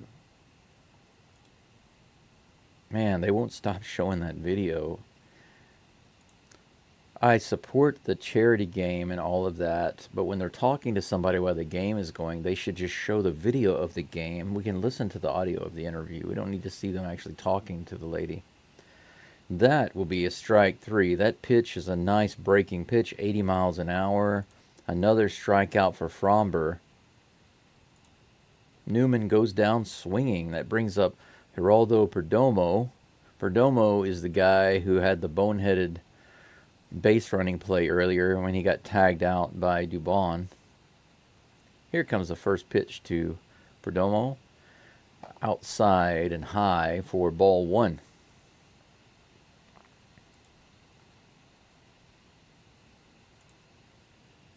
One and 0 is the count. 60 pitches now for Fromber, and here comes the next one. Bounce down the third baseline, foul. Strike 1. The count is even. Perdomo actually is the only one with a hit in this game so far. He hit it to Pena, and Pena threw it back over his shoulder on a jumping throw and was just barely not able to get it there in time. Other than that, there have been no hits for the Diamondbacks. That's another pitch right in the bottom of the zone. 78 miles an hour breaking pitch. Strike 2. Good pitch by Fromber. It was nice. 1 ball, 2 strikes. 1 out.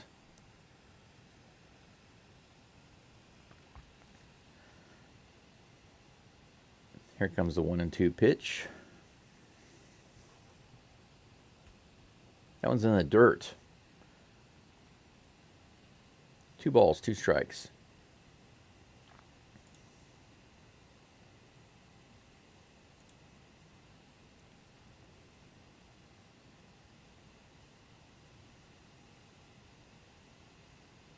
Here's the next pitch.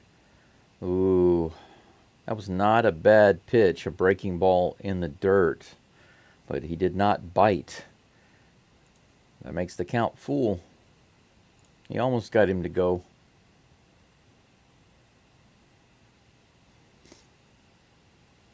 Three balls, 2 strikes with 1 out, no runners on. Here's the pitch to Perdomo. This one's hit to Pena. Pena scoops it up, fires to first, and that'll be 2 outs. Good, solid, foundational fielding play there.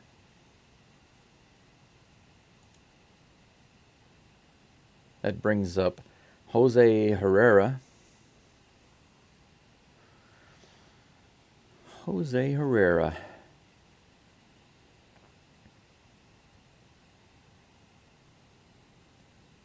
He had a bunt in the third inning and was thrown out at first by Valdez.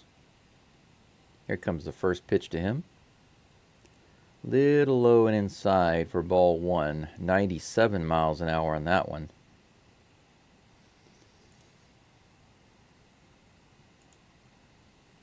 Here comes the next pitch. 98. Fouled away. Steamer from Valdez on that pitch. Here comes the next one. That one's low and outside in the dirt. Ball two. 2-1.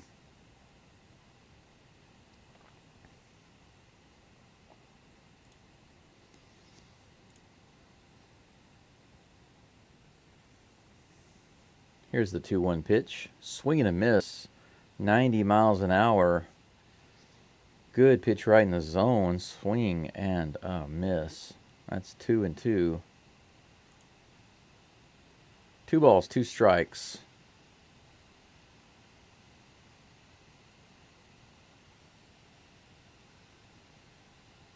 This will be the 70th pitch of the game for Fromber. The count is even, 2-2. Due up for the Astros in the bottom of the 5th. Mauricio Dubon, Jose Altuve, and Yordan Alvarez. That pitch outside for ball 3. The count is full.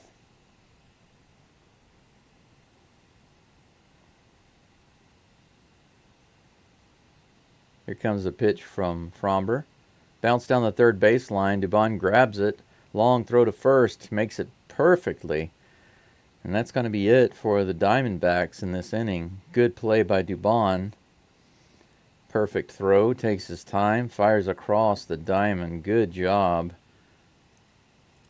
That'll do it for the Diamondbacks in this inning. We're going to move to the bottom of the 5th with Dubon himself coming up after making that play. He'll be at the plate in just a moment.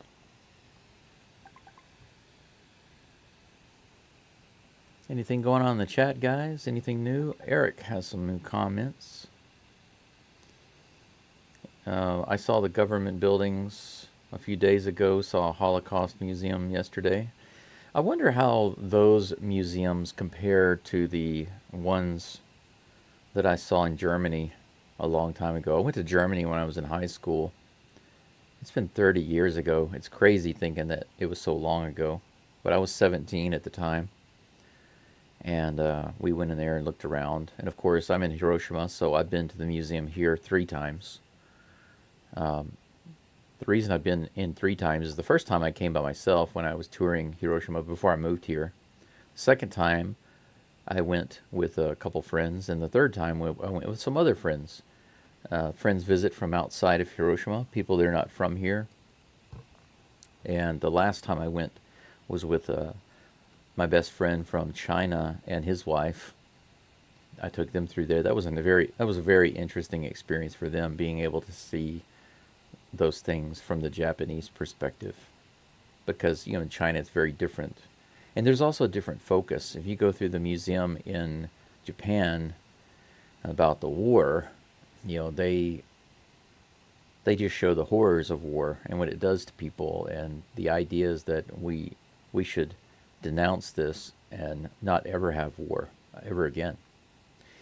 But if you go to the museums like this about the war, or any foreign war museums in China, the focus is always, look what they did to us. It's always that way. They want the people to really keep their anger and upsettedness versus Japan and other countries that have hurt them, but especially Japan. They're very antagonistic, the government is, against Japan. Here's the first pitch to Dubon. That was low and outside for ball 1. Dubon on the very first pitch had a hit, a single that drove in a run, the only run of the game so far. 1 ball, no strikes to Dubon. Here comes the next pitch. He swings at that one, a little low in the zone, but fouls it off at his feet. 1 ball, 1 strike.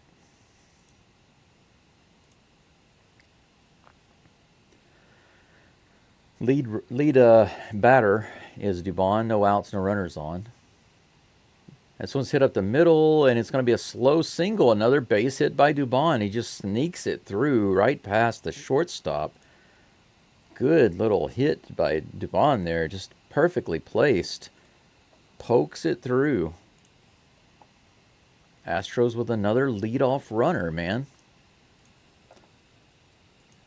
Good job by the Astros getting some leadoff runners. They just need to convert these, you know. They need to move these runners around and get them in. That brings up Jose Altuve, my hero. Here comes the first pitch to Altuve. Grounds it through on the right side. That's another base hit. Dubon, is he going to try for 3?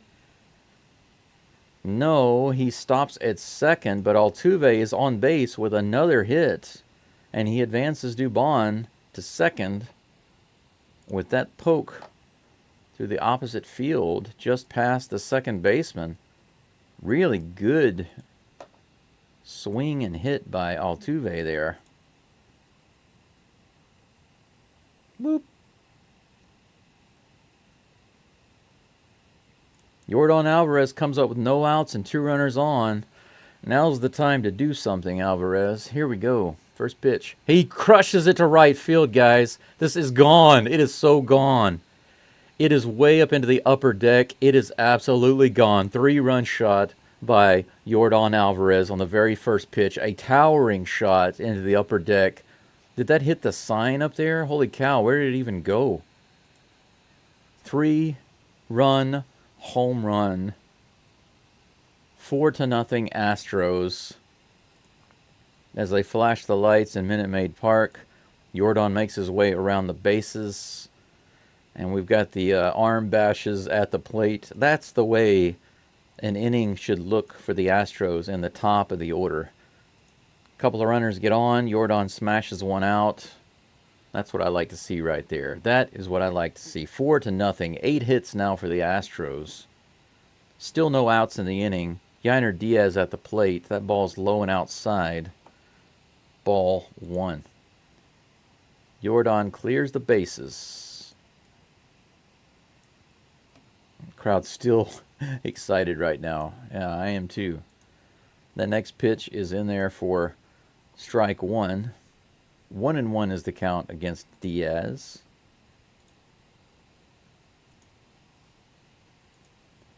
No outs, no runners on. Diaz swipes at that one, fouls it away. That'll be strike 2. 1-2 is the count.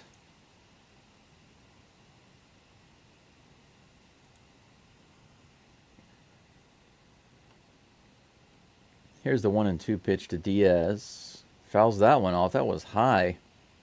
Could have been ball 2. We'll have another 1-2 count.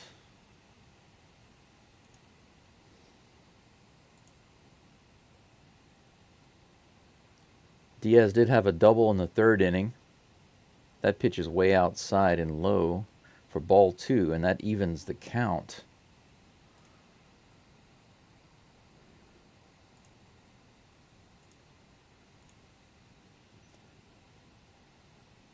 So nice to see Yordan getting another home run in Minute Maid Park. A little check swing there by Diaz on that low pitch outside. They say he did not go. That will be ball 3, full count.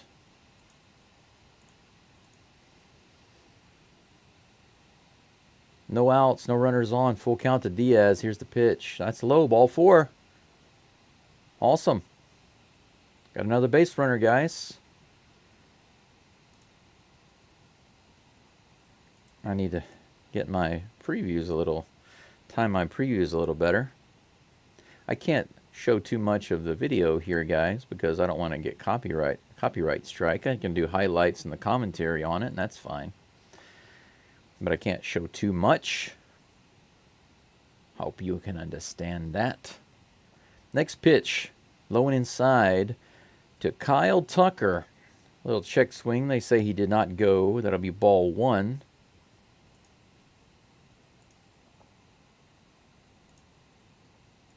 1-0 to Kyle Tucker. Tucker walked his last at bat. Was hit on his foot the bat before that. Let's see if he can get a hit here.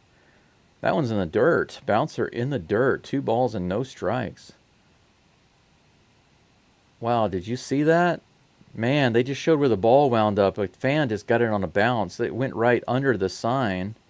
You got to see that. Look at this. The ball goes right under the sign right there. Look right there. You see that? Man, that's lucky right there. 2 balls and no strikes. 88 miles per hour in the bottom of the zone. Just barely clips it for strike 1. That looked like it could have been ball 3. 2 balls and 1 strike to Tucker. Yiner on first base. No outs. A blast by Tucker. I would just destroy this place right now. This is bounced foul. Some contact by Tucker, but that'll be strike 2. The count is even.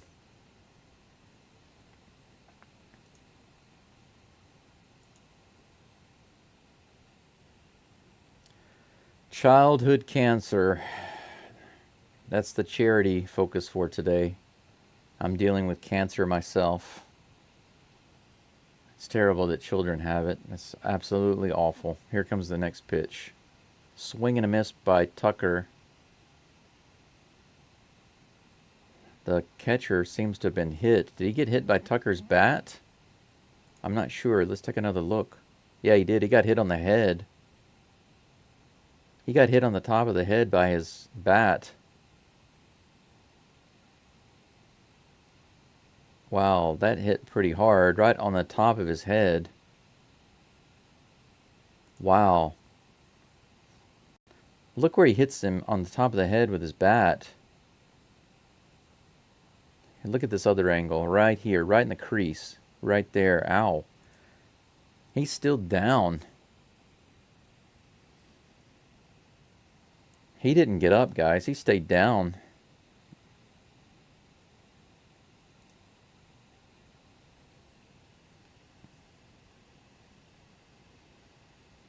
That'll be out number 1 as Tucker strikes out, but on the backswing, he really clobbered the catcher. This is Christian Walker, I believe.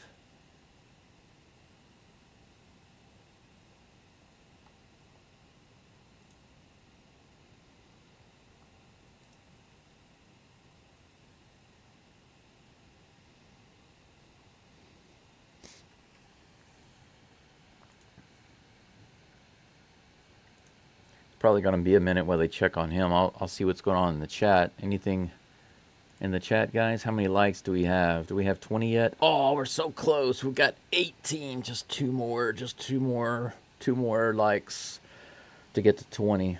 Got about 21 people watching. Thank you so much for being here. I think that's the highest number we've had so far on this particular live stream. It's nowhere near the record, though.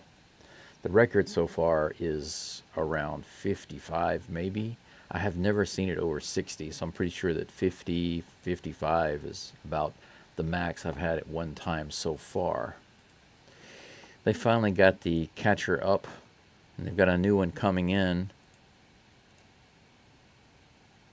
So, oh, that's Herrera. Not Walker, that's Herrera that was behind the plate. He's coming out of the game. We've got a new catcher coming in. They'll let him take some pitches. Is that Castillo? Yeah, Adrian Del Castillo is coming in to replace Herrera. They're going to give him a chance to warm up a little bit. They give him a ball, and he's out there tossing it around a little bit.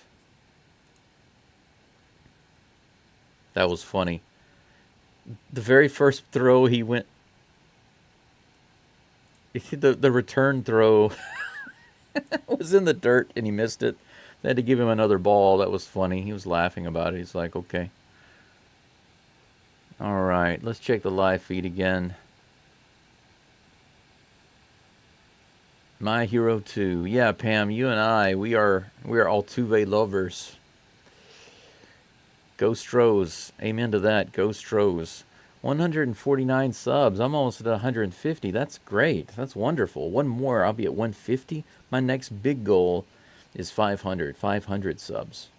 But for today, I just need at least 20 likes. I try to go day by day, but my big goals, I have different goals at different steps for my channel. Eventually, I would like to have several thousand subs. How awesome would it be to have 10,000 subscribers? That would be great. You know, there are some channels that have millions of subs, but a channel like this doesn't need, and will never have millions of subs. I know that it won't, but a few thousand subs would be awesome for a channel like this. Just need one more sub, 2 more likes for today, and I'll be happy. Jeremy Pena's at the plate, guys, with 1 out, 1 runner on. He shows bunt, pulls back. That'll be ball 1.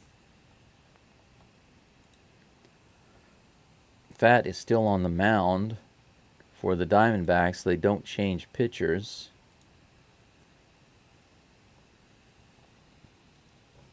One ball, no strikes to Pena. Here comes the pitch. This one's skied into center field. Pena gets way too far under it. Easy play for the center fielder.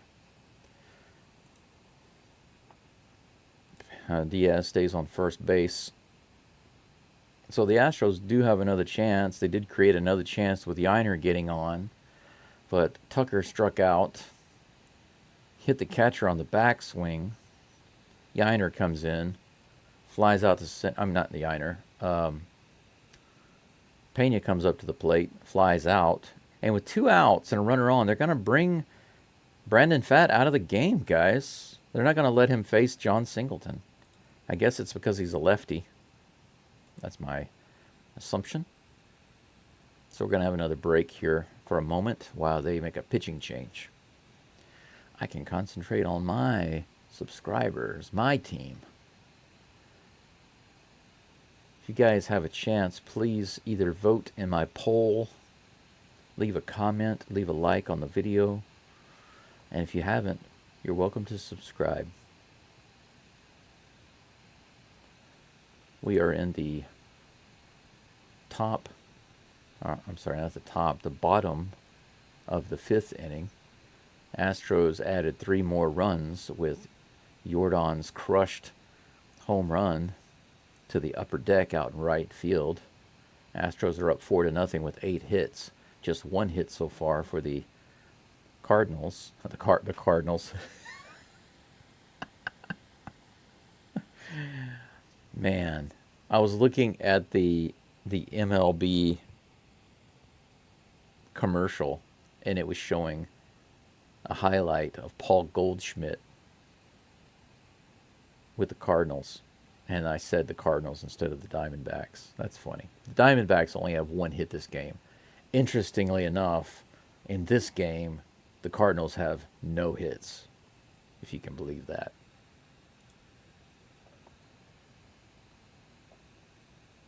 We're on a short break right now because there's a pitching change. If any of you are wondering what's going on, there's no update right now. Tucker has been hit by a pitch on the foot, had a walk and a strikeout so far this game. He likely only has about 2 more at-bats left, unless the Astros get some more hits. If they get some more hits, he might bat 3 more times. So he still has a chance to get a couple of hits, or at least 1 hit. A friend of mine messaged me. He's determined to make political points to me that I don't really care about.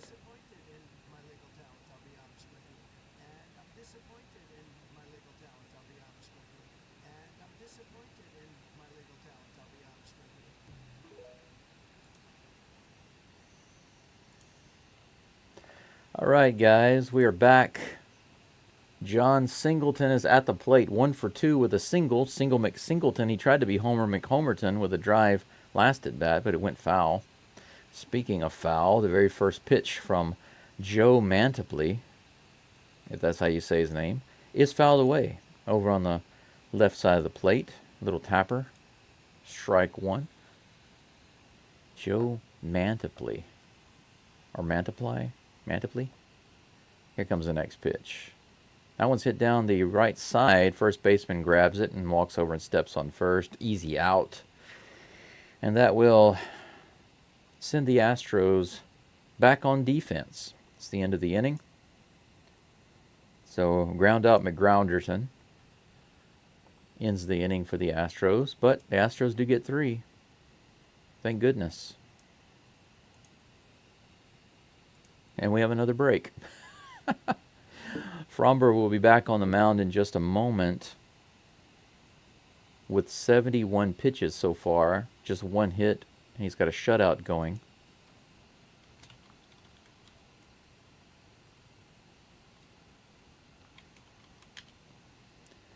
Joe Mantiply with the Diamondbacks.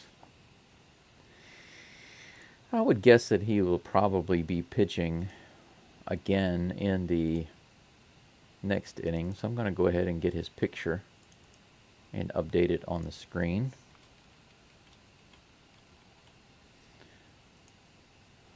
Where do these strange names come from? That's what I want to know.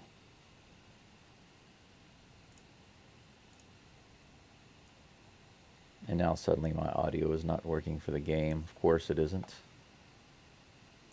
Something wrong with the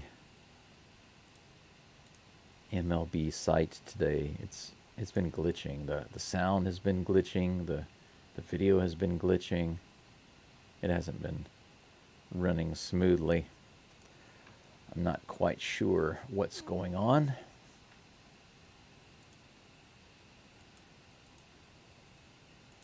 And now the sound is working again suddenly.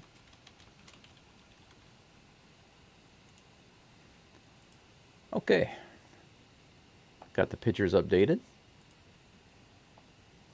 Just in time.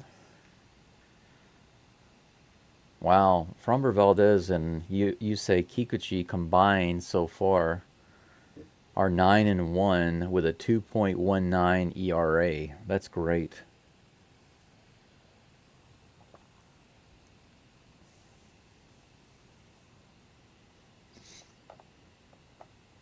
All right, guys. Ketel Marte is at the plate. First pitch is a little low and inside for ball 1. He grounded out and then grounded into a fielder's choice last couple of at-bats. 1-0 is the count right now. Fromber looking for the call. He's got what he wants. Here comes the pitch. Swing and a miss. 93 just below the zone. Good pitch. Got him biting. And that will even the count.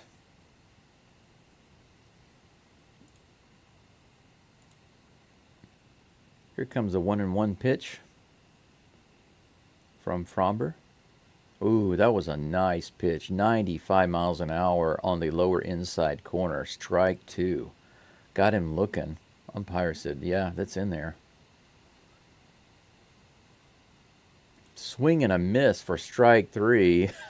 Marte runs around like he's going to run to first and then tries to avoid Diaz, but Diaz finally tags him. That was funny. Watch this. He's like, what? I'm going to tag you. What? He's got you. Very nice. That's hilarious. Part of the fundraisers that they're doing, they're actually selling dirt in a bottle from Minute Maid Park. That's funny. I think you could just sneak down there and get some for free, right? But it's not an official licensed bottle. First pitch is a ball, so the count is 1-0 to Corbin Carroll. Carroll bunts it, and that foul ball hits Yainer Diaz, and he is now in pain. What is the deal with the catchers getting hurt, man? That one looked like it hit him on the leg.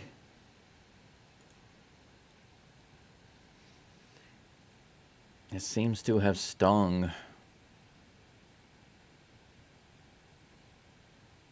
Diaz gets a moment to recover.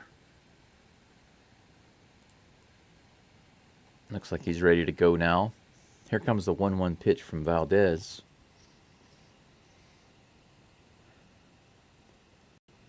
That's a swing and a foul ball over on the opposite field side, the third baseline, off into the crowd. Strike 2. Long delay on that one. 1 ball, 2 strikes with 1 out, no runners on. Here in the top of the 6th. Here's the pitch from Fromber. This one's bounced down the first baseline, just foul. Nice little scoop by Singleton, but no play can be made. We'll have another 1-2 count pitch.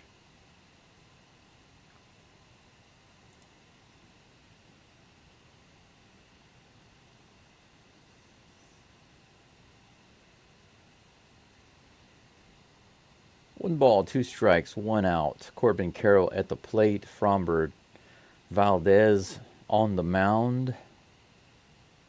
Here comes the pitch. Strike 3. Got him looking. Beautiful pitch. Up and in. Corbin Carroll goes down looking. He's shaking his head. He knows that it's all on him. He knew that was a strike. Yep, he just walked away immediately. Out number 2.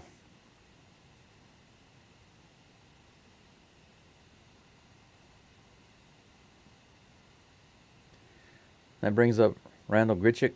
Goes after the first pitch, bounces it to Dubon, who fires over to first, and a terribly low throw, but Singleton scoops it out of the dirt for the out. Good play by Singleton on that one.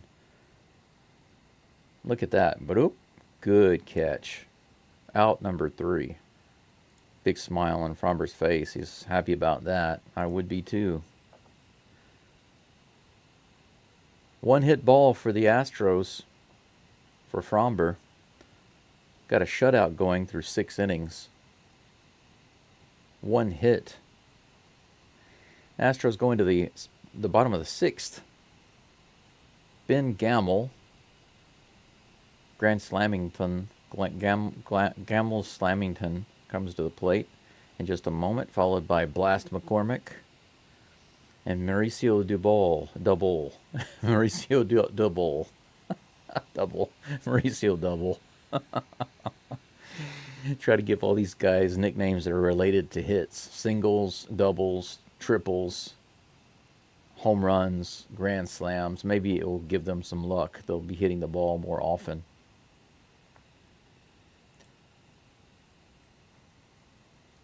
$19 people watching, 18 likes. Let me refresh the screen. Is it going to be 20? No.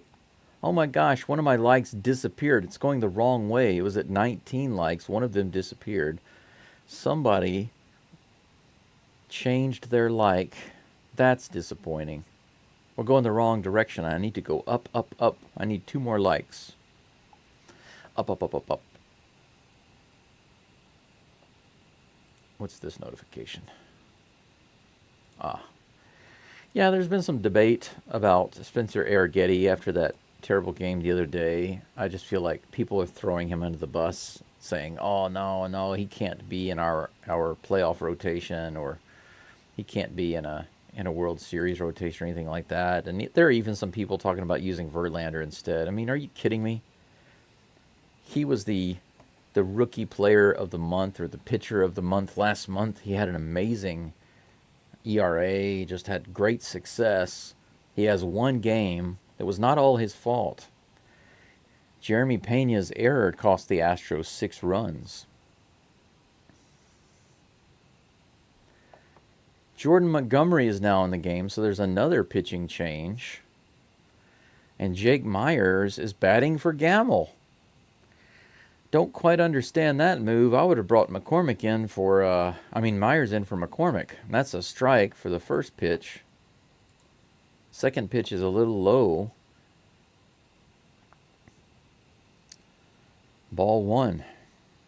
Man, why would you bring Myers in and take out Gamble? Why would you do that? Questionable. This is a broken bat hit to right field, and that's going to get down for a hit. I mean, I'm glad that Myers got the hit, But I'm not going to go back on what I said. I still don't understand why he was in for Gamel. Gamel wasn't having a bad game. But the broken bat single to right field gives the Astros yet another leadoff base runner. So that's good. But now we have Chas McCormick coming up. If Chas gets a hit here, it's all good, but we'll see. Blast McCormick. How he just tore that bat up. Look at that. Crushed. Not the ball, that is. Just the bat. Fly out and a strikeout for McCormick. The very first pitch he fouls off. 0-1 is the count. Myers on first. No outs.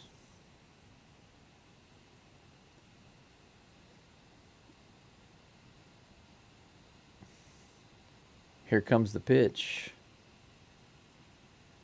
Oh, that's the kind of stuff I'm talking about right there. 94 miles an hour in the dead center of the plate. Complete swing and miss. This is the kind of pitch that you cannot miss as a batter. Can't miss that. Can't miss it. 0-2 is the count. Here comes the pitch. In the dirt. Ball 1-2.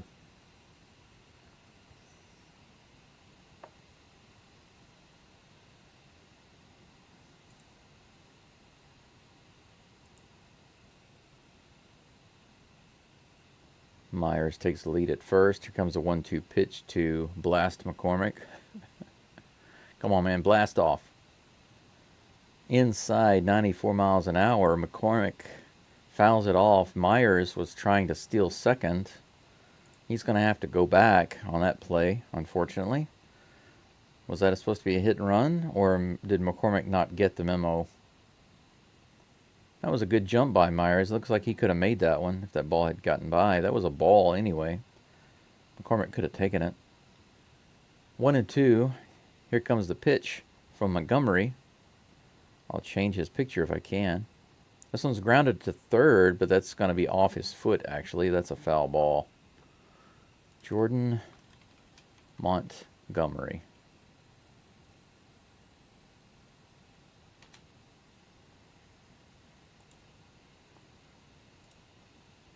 Try to save his picture here real quick.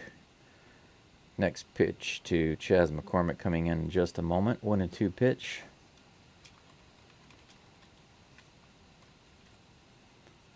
Here comes a pitch. That's in the dirt. Catcher's able to contain it. Myers cannot advance. Count remains 2-2. Actually, I thought it was still 1-2. Oh, that's right. Never mind. I'm trying to do several things at the same time, and I'm getting lost. I'm trying to update the pitcher information on the screen.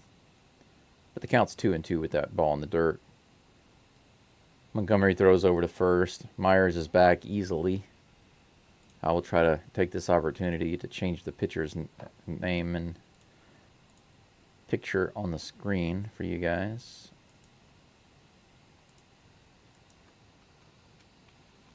Here comes the 2-2 pitch. That one's hit pretty far over into right field, high, but that's going to be catchable by Corbin Carroll. He gets it right by the line. That's going to be out number 2, or out number 1 rather. Almost dropped in there, but Carroll with the speed is able to put it away for out number 1.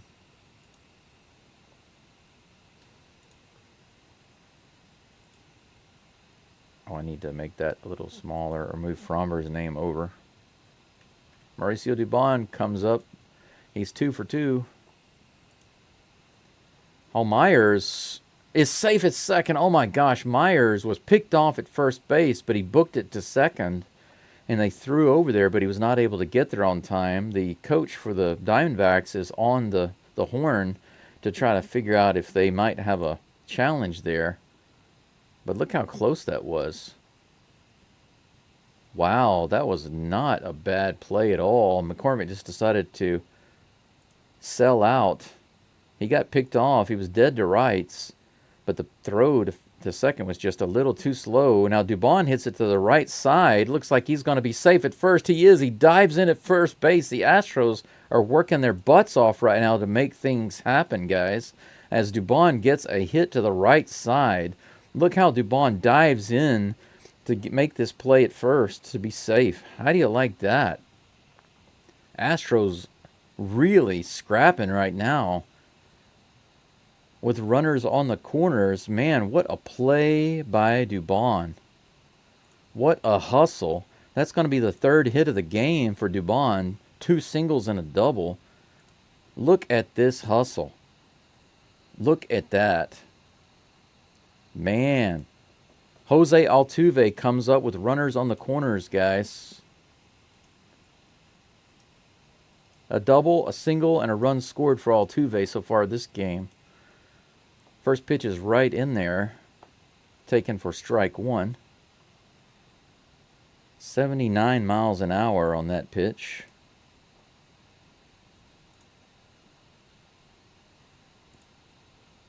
Oh, that was a foul ball, my bad. I was updating the base pads. I saw it was a strike, but I didn't know he swung at it. But here's the 0-1 pitch. Another half swing on the outside corner. It looks like he was just trying to go opposite field with it, but he fouled it off. That'll be strike 2. 1 out, runners on the corners. 0-2 is the count against Jose Altuve. Altuve with a single and a double. Here comes the next pitch. That's in the dirt, taken for ball 1. Good eye by Altuve.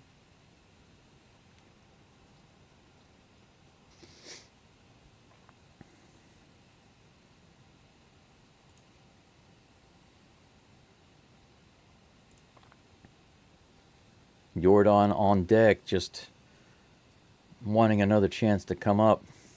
Here's the next pitch to Altuve. He hits it hard to left field. Is it going to get down? It is. That's another base hit for Altuve. Myers will score easily.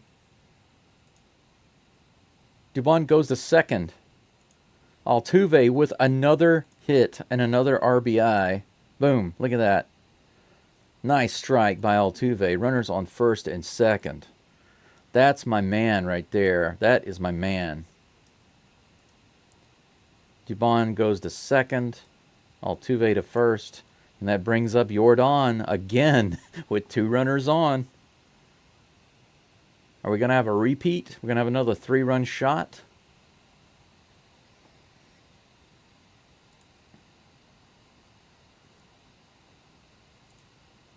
Here comes the first pitch to Jordan. Man, that one's ripped hard but foul down the first baseline.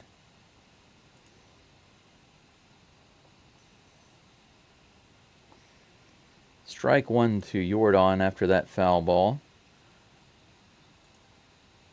Just 1 out, 2 runners on. Jordan with the home run, his last at bat. Here comes the 0-1 pitch. Hit hard to center field. Is it gone? It's gone. I kid you not. Another 3-run homer by Jordan Alvarez to center field, guys. He hits a line drive shot, a fireball to center field right over the fence. How do you like that?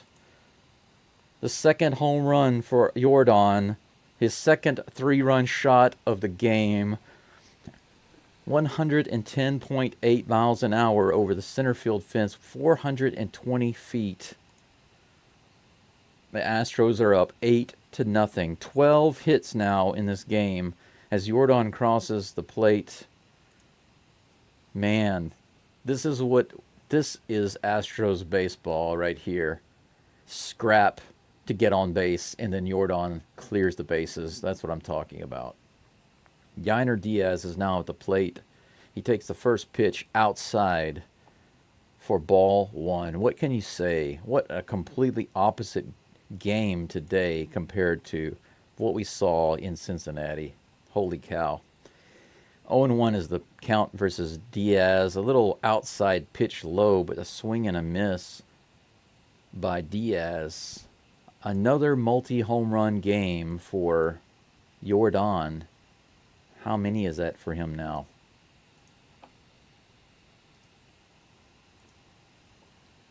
$22. He's just 3 behind Berkman and 9 behind Bagwell for multi-home run games. That's amazing. Next pitch to Diaz is a strike. Swing and a miss. A 1-ball, 2-strike pitch is in the dirt for ball 2. Counts even 2-2 with 1 out. Man, what a game. Just like that, it's blown open. Astros with 7 runs in 2 innings. Here comes the next pitch. That's hit down the line. Wow, just barely foul. Almost an extra base hit there for Diaz. Nice swing right down the line. Just a little too far out of play. Here comes the 2-2 pitch. 23rd pitch for Montgomery. That one's inside. Ball 3. Full count.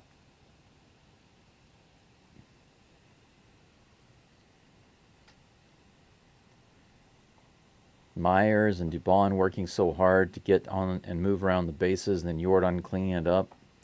Altuve with the big hit. It's just been great. That was not a great swing there. 94 miles an hour to Yainer Diaz. He takes a whiff at it. It's not able to make contact. That'll be strike 3 and out number 2. So he goes down swinging, but at least he didn't take a strike. But it looked very hittable.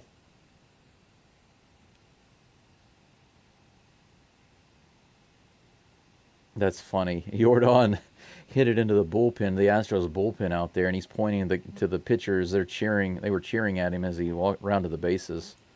See, there's Hader out there. They're all cheering at him. Look at Jordan. Jordan, give some love back. That's great. Kyle Tucker's at the plate. First pitch to him is swing and a miss. Strike 1. Here's the 0-1 pitch. Wow, that one was ripped hard. Inside, 93 miles an hour. Ripped into the camera pit for strike 2. Man, that was a dangerous hit.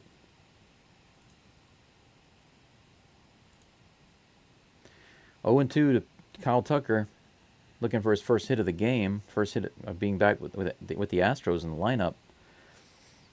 That's a ball, low. 1 ball, 2 strikes. 1 strikeout, 1 walk, 1 hit by pitch for Tucker today.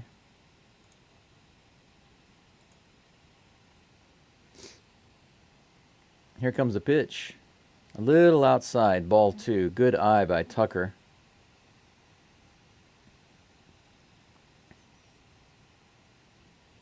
Eight to nothing Astros. Wow. Love it. Here comes the 2-2 pitch to Tucker. That was low. Ball 3. Full count. Montgomery struggling a little bit this inning. Having to go to a lot of effort to get the outs. Giving up so many runs. This will be the 30th pitch for Montgomery. 2 outs, nobody on. Tucker with a full count. Here comes the pitch. Right down the middle, and he hits it high in the center field. They kind of misplayed a little bit. He kind of loses it in the rafters, but finally makes the catch. So Tucker goes down with a fly ball out. The first ball that he's really hit in play. But you can see at the last moment he kind of misplays it, but finally gets it. That'll be it for the Astros, but not before they score 4. Awesome stuff. We're going to go in the top of the 7th. Astros leading 8-0 with 12 hits. Diamondbacks with 1 hit, no runs. Let's take a look at the chat. Are we over 20 likes, guys? 22 likes. That's what I'm talking about. Thank you so much. I appreciate that. That really helps. It helps out my channel a lot. So thank you very much. I really do appreciate it. 23 watching right now, wherever you are in the world. Thank you for being here. It's 11:11 in the morning here in Hiroshima. I'm calling the game from a small town in Hiroshima Prefecture. It's about an hour and a half drive from Hiroshima City. I go to a Japanese language school here full time. That's my main thing that I have to do. I have a student visa. I do part-time English teaching online, And I call Astros games, which I started less than 2 months ago. I hope the channel can grow to a point that it's sustainable. I can keep doing it and keep enjoying it. It's been nice. It's been really nice to do this. Charles says, Stros alive. Crazy how they go dormant and then go bananas with the bats at home. Awesome to have Tucker back. Got some got some Kyle Tucker. Yeah, that's the thing that gets me about the Astros. All they needed to do was score just 2 runs to win the game yesterday, and they couldn't even manage 1 to tie it. And then today, Fromber is pitching a perfect game, and they have 8 on the board before the game is even over. They get 7 in 2 innings. It's absolutely nuts, just like you said, how they can go from one extreme to the other. Just doesn't make sense, especially against teams that are better. This team is clearly better than the Reds, and yet the Astros are dominating their pitchers right now. It's crazy. Christian Walker comes to the plate to face Framber Valdez here in the top of the 7th.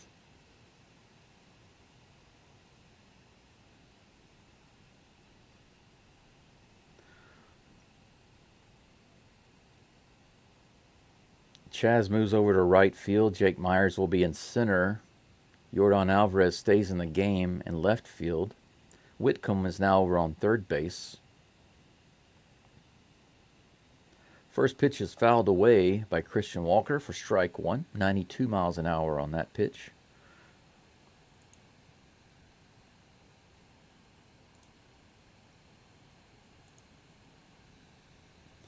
Oh and 1 is the count. Here comes the next pitch from Fromber, his 83rd of the game. 94, low and down. Low and down. Yeah, it's both low and down, just like being up and high, right? Low and inside. Ball 1, 1-1. Here comes the 1-1 pitch. That one's also low, 78 miles an hour. Misses the zone by a couple of inches. That'll be ball 2. Fromber takes a moment to back off the mound and grab the rosin bag. 2 balls, 1 strike to the leadoff batter, Christian Walker. Here comes the next pitch. He fouls that one back. Crowd is very lively right now, man. This is a totally different atmosphere than what we saw in Cincinnati. 2 balls and 2 strikes to Walker. Let that foul off. Bloop. Man, the crowd is still loud right now. 2 balls, 2 strikes.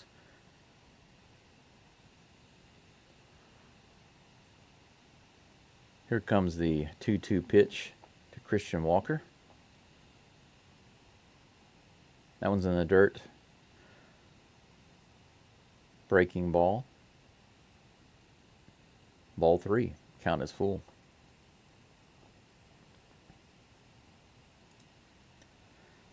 I wonder why they pulled Mauricio Dubon out of the game. He was having such a great game.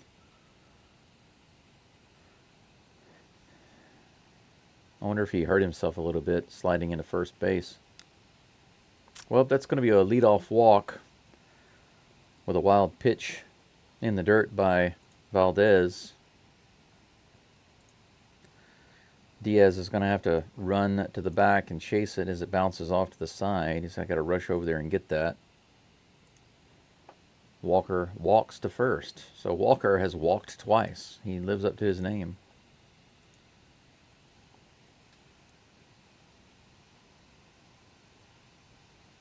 Here comes the next pitch.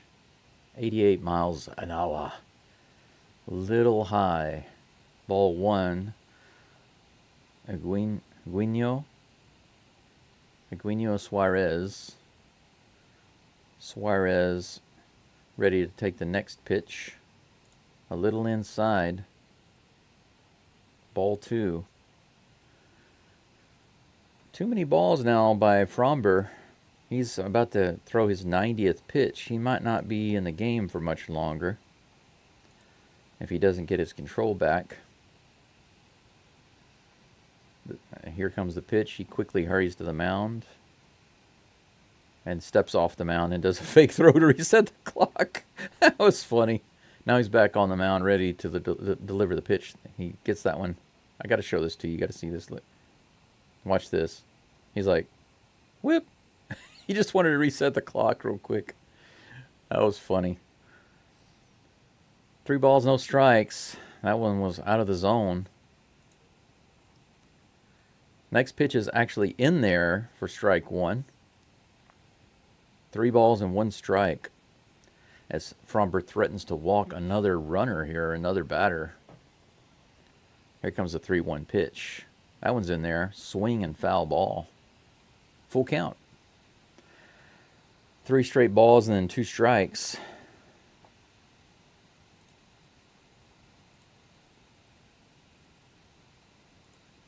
Seattle is leading their game at the moment. That one's in the middle of the plate and it's hit right up the middle. Line drive. Yeah, Jake Myers plays it on a hop. 2 runners on now with no outs. This might be the beginning of the end for Valdez.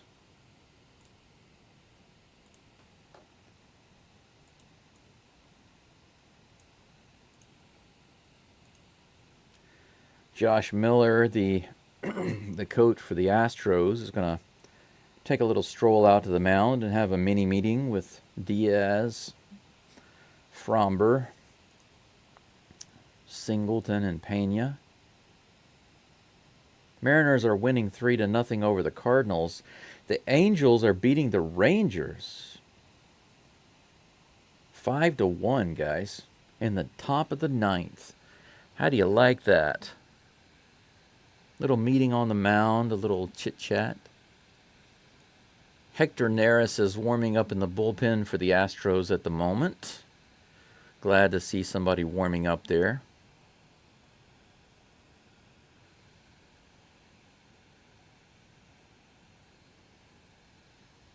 Jake McCarthy at the plate with runners on first and second, no outs. Here's the first pitch. He hits that one straight up on the very first pitch. Playable by Jeremy Pena, who puts it away. No problem. Out number 1. Easy fly ball to the infield.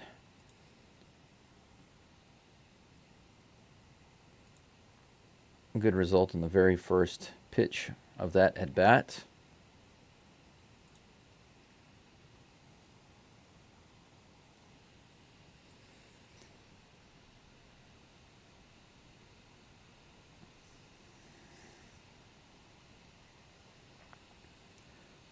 Kevin Newman comes to the plate. Here's the first pitch to him. Wow, that one just barely clipped the lower corner of the zone. Strike 1. Newman 0 for 2 today. Here comes the next pitch. He grounds that one to Pena. Pena to Altuve. Altuve to first. Double play. That's what I'm talking about right there. Fromber with a big smile on his face about that one. He has to be happy. He got through 7 innings. Excellent double play by Pena on Altuve to get them out of the inning. Good job there, guys. Good job. Fromber Valdez gets up to around, 100 pitches? That, for the game in that inning. We probably will not see him in the 8th. That's likely the last of Valdez, but he has a 2-hit, no-run shutout going. The Astros up 8-0 over the Arizona Diamondbacks. Going into the bottom of the 7th, the Astros have another opportunity to tack on some runs. Jeremy Pena, John Singleton, and Jake Myers due up. Take him out now. Sweet Richard. Yeah, I think now's the time. He luckily got that ground ball. And, with that fly out and the ground ball double play, he got lucky. He got lucky. I mean, he's got skill, obviously, but he was starting to lose control, so he kind of got lucky there at the end with that. Thankfully, that's it. He got through it.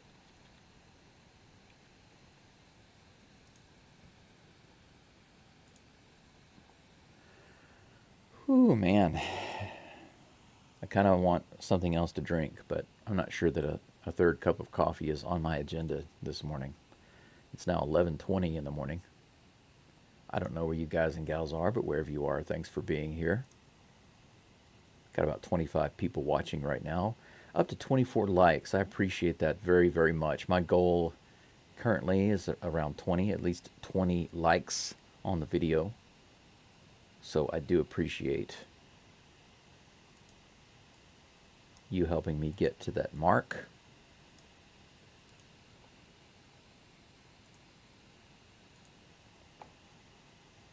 Jeremy Pena is at the plate. Jordan Montgomery still on the mound, actually, for the Diamondbacks. Pena fouls that one off, way off into the right field stands. Not a bad piece of contact there, but just foul. Pushing it out there really close to the home run pole in right field. Strike one. Here comes the 0-1 pitch. That one's high, 91 miles an hour.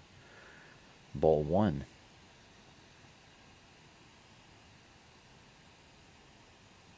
The Astros win this one. This will be their 40th at-home win of 2024. Pena hits this one pretty hard, but it's going to be playable, I think, to center field. It is. Yeah, maybe about 10 feet or so before the warning track. The center fielder puts it away, no problem. That'll be out number one as Pena flies out. That brings up John Singleton. Singleton is 1 for 3 with a single. He has been driving the ball pretty hard. Here comes the first pitch to him. Montgomery's 34th pitch of the game. Right in the middle of the plate, 86 miles an hour. How do you not hit that one? I think that was well within Singleton's ability to hit. Pretty sure he could have hit that one. Man. That one's right down the middle again. 80 miles an hour. Strike two. Man. 0-2 is the count. Here's the pitch. That one's in the dirt. Ball one. 1 ball, 2 strikes with 1 out. No runners on. Eight to nothing.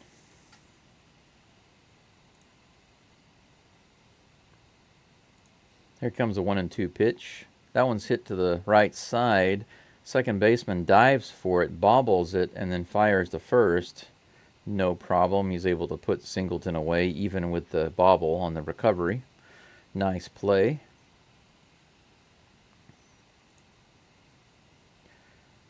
Little dive, little bobble, little toss, and out number 2. That brings up Jake Myers. Myers, who had a broken bat single his first at bat in the game, takes this first pitch in the dirt for ball one, 94 miles an hour.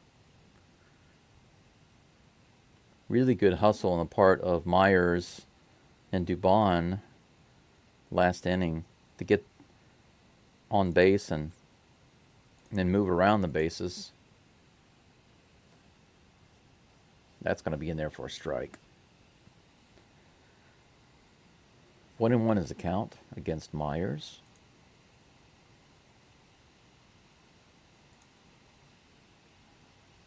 Myers swings at the next pitch high in the zone, 93 miles an hour. Fouls that one away over on the right side. I've got so much homework to do today, it's not even funny. Myers asks for timeout. Steps out of the box for a moment to take a breather.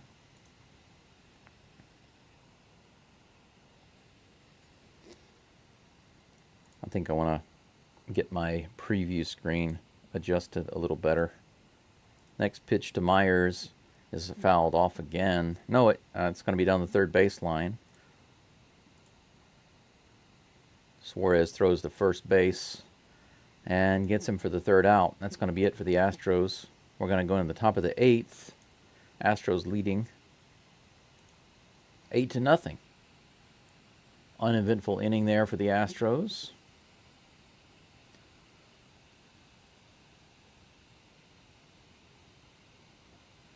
Altuve Double down play, good end to the Valdez tonight.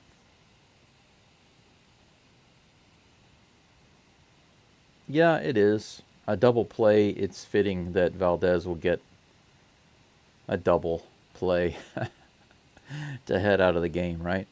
It makes sense. There's no telling how many double plays he has.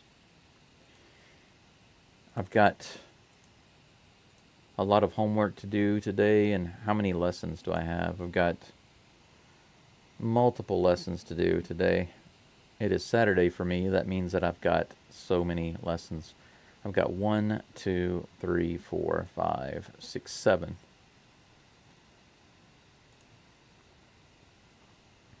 I've got some open spots that I need to close. I've got one open spot. I'm going to close that. I've got enough lessons to do. 7 lessons is more than enough for today. Oh, I haven't inputted my schedule for tomorrow. What time do the Astros play tomorrow? That is a good question. Let's see. I think it's about the same time as today, I believe. Let's take a look.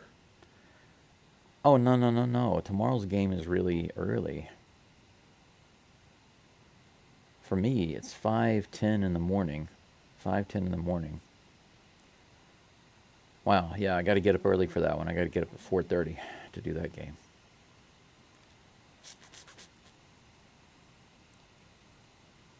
So maybe I can start teaching around 1 o'clock. I can have lunch, then start teaching around 1 o'clock.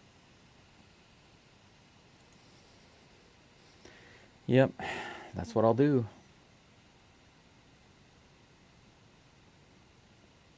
Or maybe should I do later? It's difficult to say. Very first pitch from Hector Neris is skied way up by Perdomo. Pena's underneath it, and he puts it away for out number 1. Good start for Neris with a fly ball to the infield. That'll bring up Adrian Del Castillo, who came in after their other catcher got hit in the head by Tucker's backswing. Here comes the first pitch. 91, that's in there for a strike. For a strike, 0-1 is the count. My preview is much faster than it was before. Next pitch is a little high. That'll be ball 1.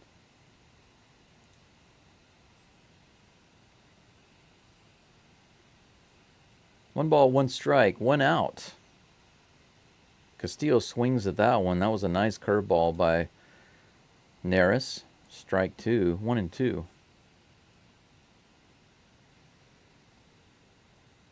Here comes a 1-2 pitch from Neris.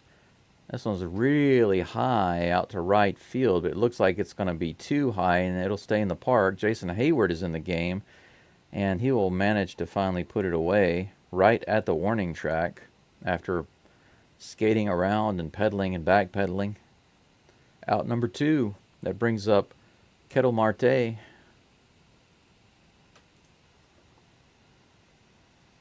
Astros game tomorrow probably should wrap up around 8:30 for me in the morning.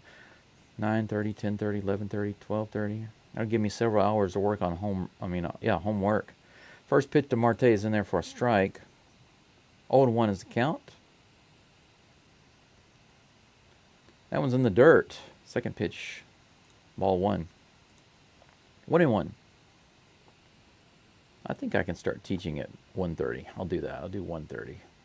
Well, maybe just, I'll do 2. Next pitch is fouled back for strike 2. 1-2 is the count.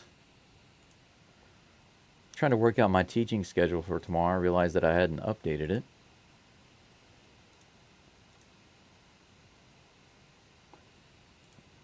That next pitch is not a bad pitch, but he doesn't go. Just a little low and outside. He didn't bite. 2-2 is the count to Marte. Little bouncer down the first base line on that one. Count remains 2-2.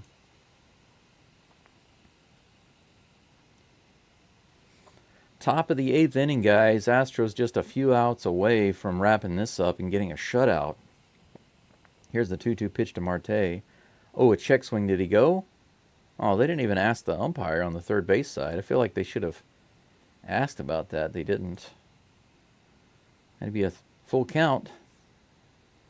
Here comes the pitch from Neris. That one's right on the outside corner. Oh my gosh, they don't call it. Wow, the crowd boos. That was right on the corner of the zone. How could you not get that? So with 2 outs, Neris does not get the call. So they'll have a runner on first. Corbin Carroll comes to the plate. He has been cold this game, despite being hot recently. 0 for 3 today. 2 strikeouts and a ground out. They're going to bring Marte off the bases with a pinch runner. First pitch to Carroll is fouled away. Strike 1.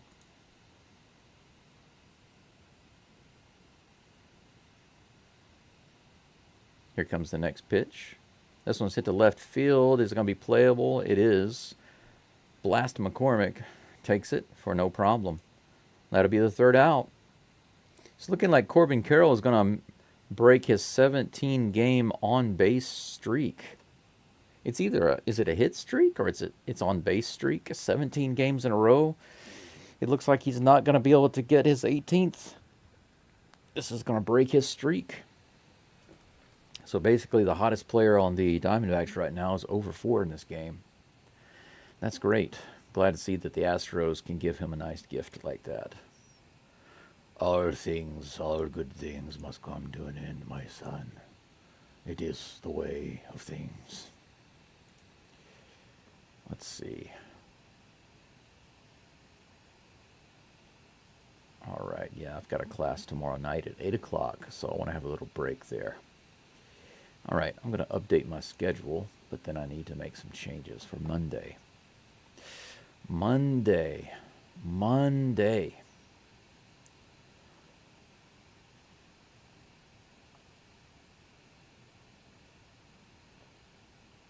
That's strange. Why didn't I have...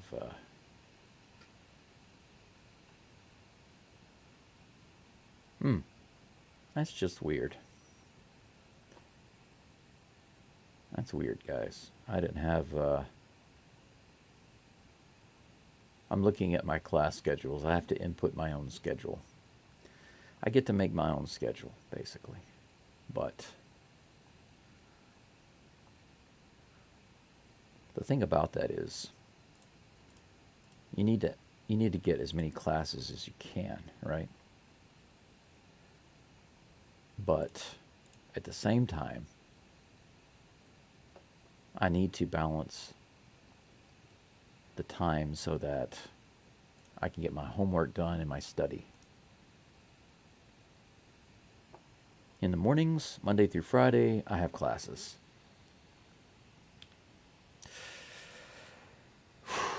So I can't do anything in the morning except for go to school. On the weekends, it's a little different. Blast McCormick. Chaz Blast McCormick comes to the plate, takes the first pitch for ball 1. Jordan Montgomery's still on the mound. Next pitch is low, but a swing and miss by Blast. Blast McCormick. 1 ball, 1 strike. Here comes the next pitch. Ooh, that was a good pitch to be hitting, and McCormick could not pull it off. 80 miles an hour in the low part of the zone. Man. Come on, McCormick. 0 for 3 tonight. You can do something here just for fun. Come on. Here's the pitch. He hits that one down the line. Almost a hit. That's a little better. Straighten it out just a little bit. 1 ball, 2 strikes. McCormick, the leadoff batter this inning. Looks like Shea Whitcomb is on deck. Here comes the next pitch to McCormick. Another swing and miss, strikeout, not surprising. That seems to be McCormick's go-to move, swing and miss. If McCormick were an anime character, his secret move would be called the swing and miss. I'll show you my final form. Strikeout form jutsu. Shea Whitcomb is at the plate. Here's the first pitch. This is his first bat in the game, first at bat of the game since coming in at third. Takes that one for a strike. 0-1. Here comes the pitch from Montgomery. That one's in the dirt, bounces to the back. Evens the count, 1-1.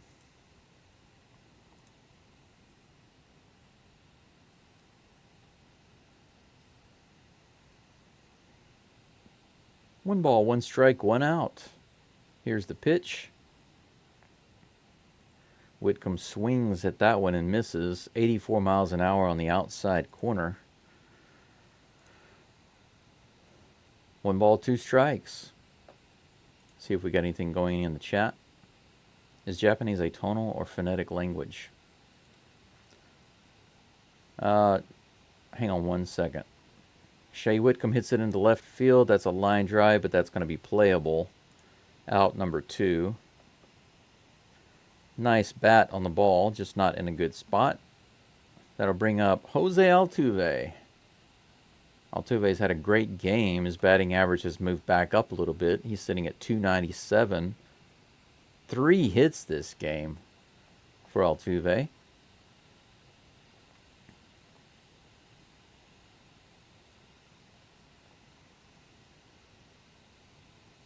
Jason Hayward on deck. Altuve takes the first pitch in the dirt, ball 1.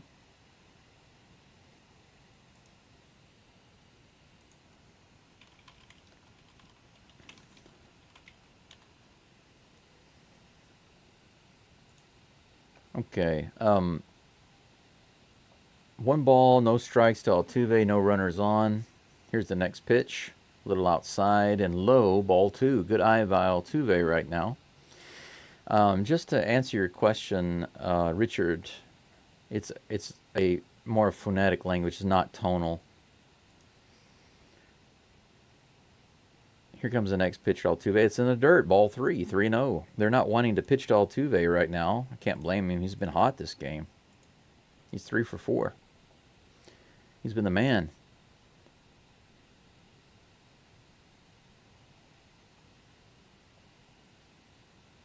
No pitch to Altuve on the way. That's in there for a strike. A little low and outside, but Altuve would look like he was taking it all the way. Can't blame him. You might as well be swinging away right here. You got an 8-run lead. Just try to blast one out, tack another one on the board, and pad your stats. Wow, just barreling the outside corner. Ball 4. Man, that was close. Could have gone either way. Surprised he didn't swing at that one. So the Astros have Altuve on first. He gets a walk. Jason Hayward comes to the plate, his first at bat of the game. Batting .204 with 30 RBIs and 6 home runs. Here's the first pitch to him. Right in the middle of the plate, and he completely misses that one. 82 miles an hour. Man. Strike 1. Here comes the 0-1 pitch. This one's fouled off on the inside corner, 93 miles an hour. Strike 2. I'm really hoping that Hayward can kind of shake off the cobwebs and start getting some hits. Here comes the 0-2 pitch to Hayward. This one's bounced down the first baseline, foul. We'll have another 0-2 count pitch.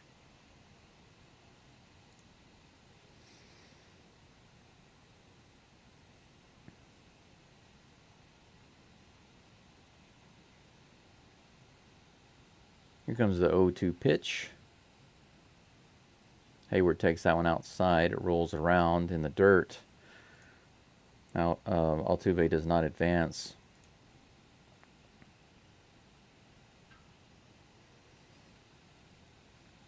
Next pitch will be the 60th one of the game for Montgomery. 1 and 2 is on the way. Swing and a miss on a terrible pitch, almost in the dirt. That was a lousy swing by Hayward. Terrible at bat. Very disappointing. Strands Altuve on first base. So we can take Altuve back off the base. And we're going into the top of the ninth, guys. Astros 3 outs away from putting this one in the bag. Got a shutout going through 8 innings with just 2 hits. The Astros, on the other hand, have 8 runs on 12 hits. No errors for either team. Go Altuve. Yeah, well, at least he got a walk. I mean, Altuve had a great game. 3 hits, a walk. That's awesome. What do we have going here on the channel? 24 likes. Got about 26 people following right now. It's been a good game for all of us Astro fans, right? This is a nice, I guess you could say a nice change of events from yesterday's game. Yes, and the last series overall. The Astros really needed a bounce back victory like this. Give us a little bit of good vibes.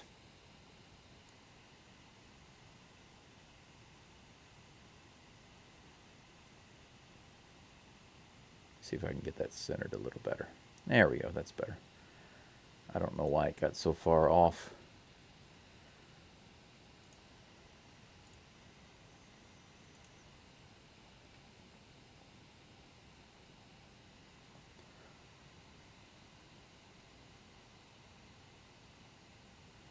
Is Hector Neris still in the game? Surely not.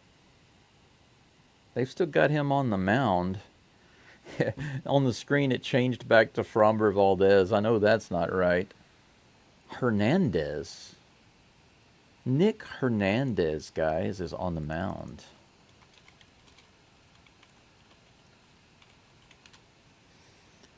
First appearance since June 21st. Wow. I don't even have his picture yet. Gotta save it.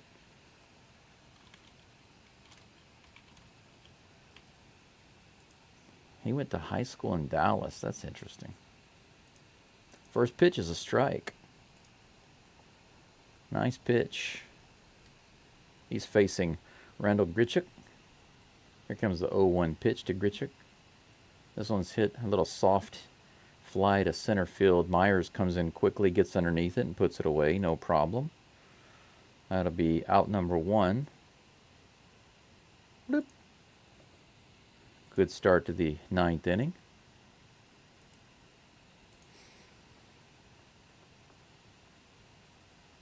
Where is his...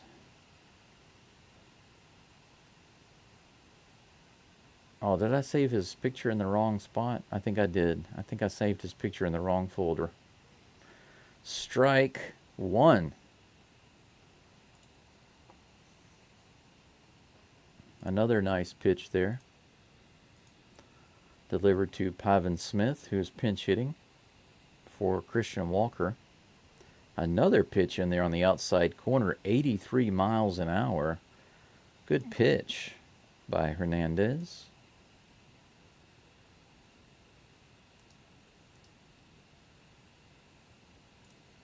Here comes the next pitch. Little far outside for a ball 1. Not a bad pitch. Just a little too far out, I think, to get him swinging.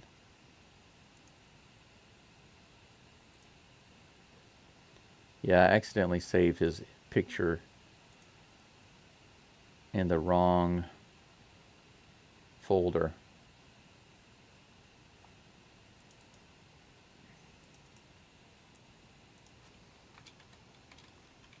By the time I get his picture on the screen, the game will be over. 2-2 is the count. Strike 3 on the outside corner. That was a little low and outside, but the umpire said, you know what? I want to go home soon, so he calls it strike 3. 2 outs now, no runners on. We are about to be out of this game before I can get Hernandez's picture on the screen.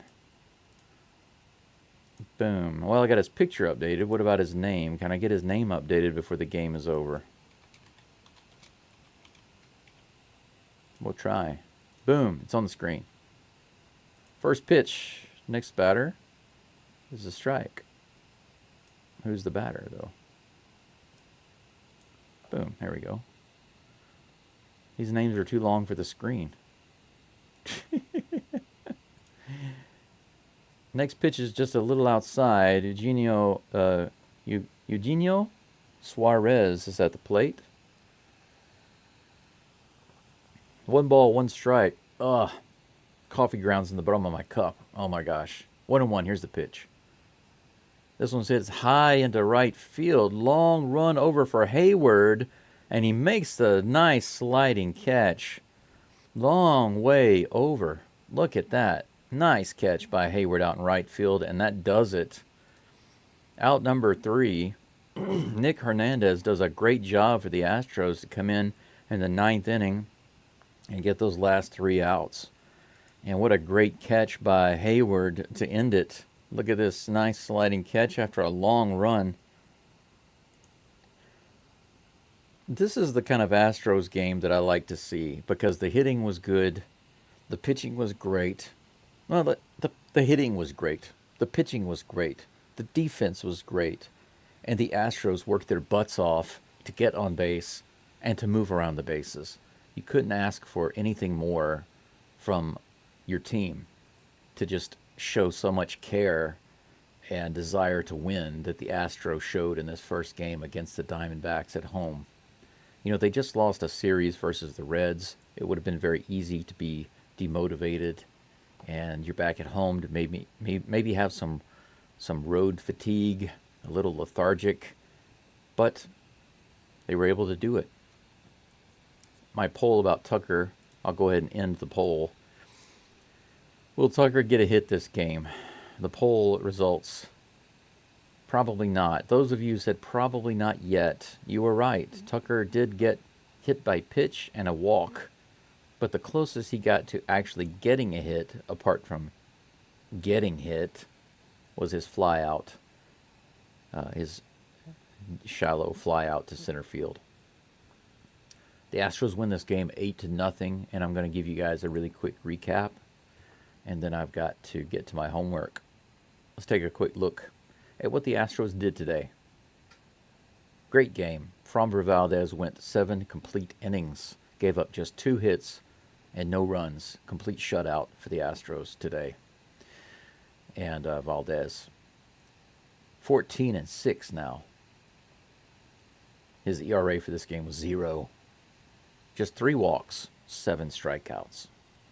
In the bottom of the second, Dubon singled to left, scoring Gamel, 1-0 Astros. In the bottom of the 5th, Yordan Alvarez hit a 3-run homer to right field, 407 feet, scoring Dubon and Altuve, 4-0 Astros. Altuve singled to left field in the bottom of the 6th, scoring Myers, 5-0 Astros. Just after that, Alvarez came up and hit another 3-run homer, 420 feet, scoring Dubon and Altuve again, making it 8-0 Astros. And that's where the game would wound up closing at 8-0 Astros. Astros improve their record, and that is their 40th win at home. I think they are 40-29 at home this season. A huge improvement over their home performance last year. So that is great news for the Astros to be winning at home again. They completely put that to rest.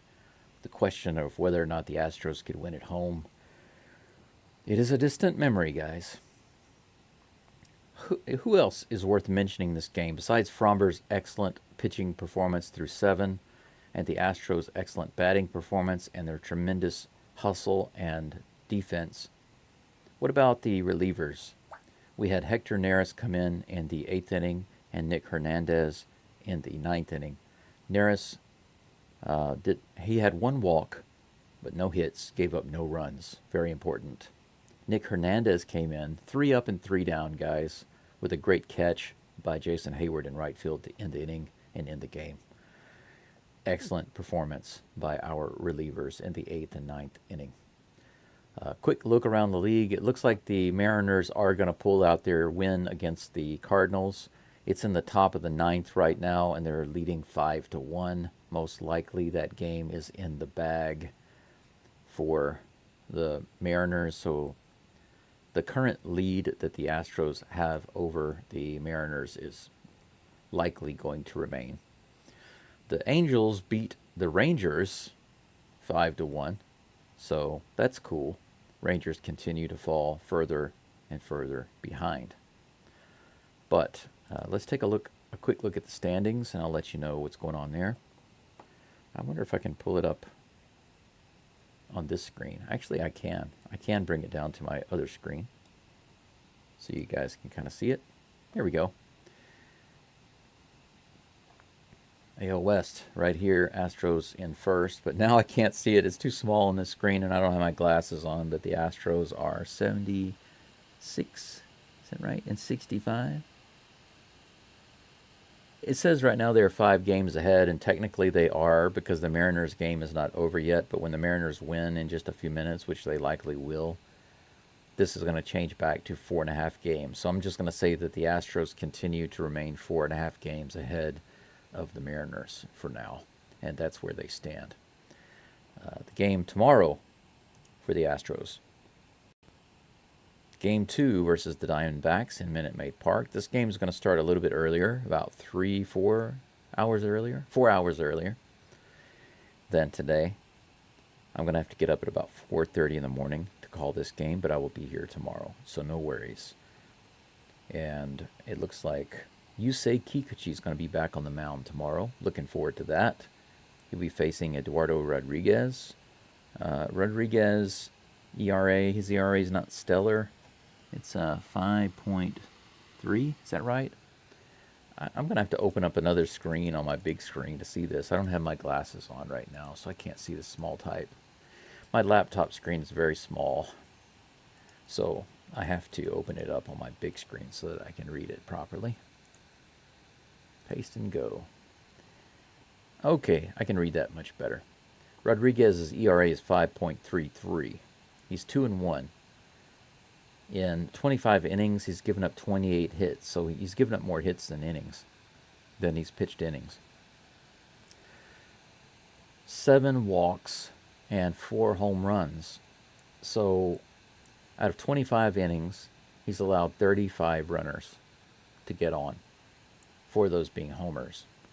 Kikuchi has been pitching extremely well. Every game he's pitched for the Astros, he's won. So looking forward to him having another great performance tomorrow. Tomorrow's game is another opportunity for the Astros to hit the ball really well, Kikuchi to keep the runs down, and them to get a second win in this series. So let's look forward to that. Yordan Alvarez is now leading the Astros in all 3 categories: home runs, batting average, and you can see it right here. And not only that, but also runs batted in. So he's batting .309. He's got over 30 home runs now. This information actually hasn't updated since he had 2 home runs today. He should be at 32, I think. And my system is trying to update. And his batting average should be over .309 because that's where it was when the game started. And 73 RBIs, but that should be 79 because he has 6 more RBIs today.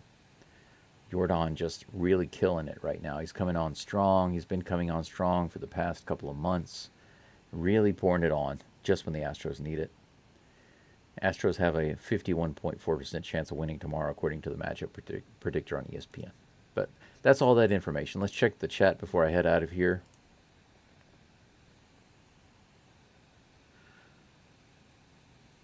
Pam says, thanks for streaming. I need to get some sleep. See you tomorrow. Pam, rest well, recover well, and look forward to seeing you tomorrow. Thank you so much for being here. Thank you for the support. Thank you, everyone else, for the support.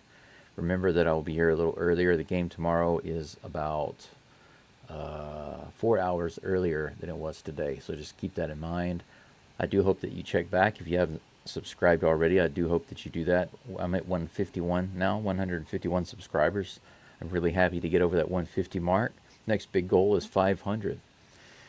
So that's it for today. I'm done. So all that's left is to say thank you very much. See you tomorrow, and Go Stros. See you. Bye. Bye bye.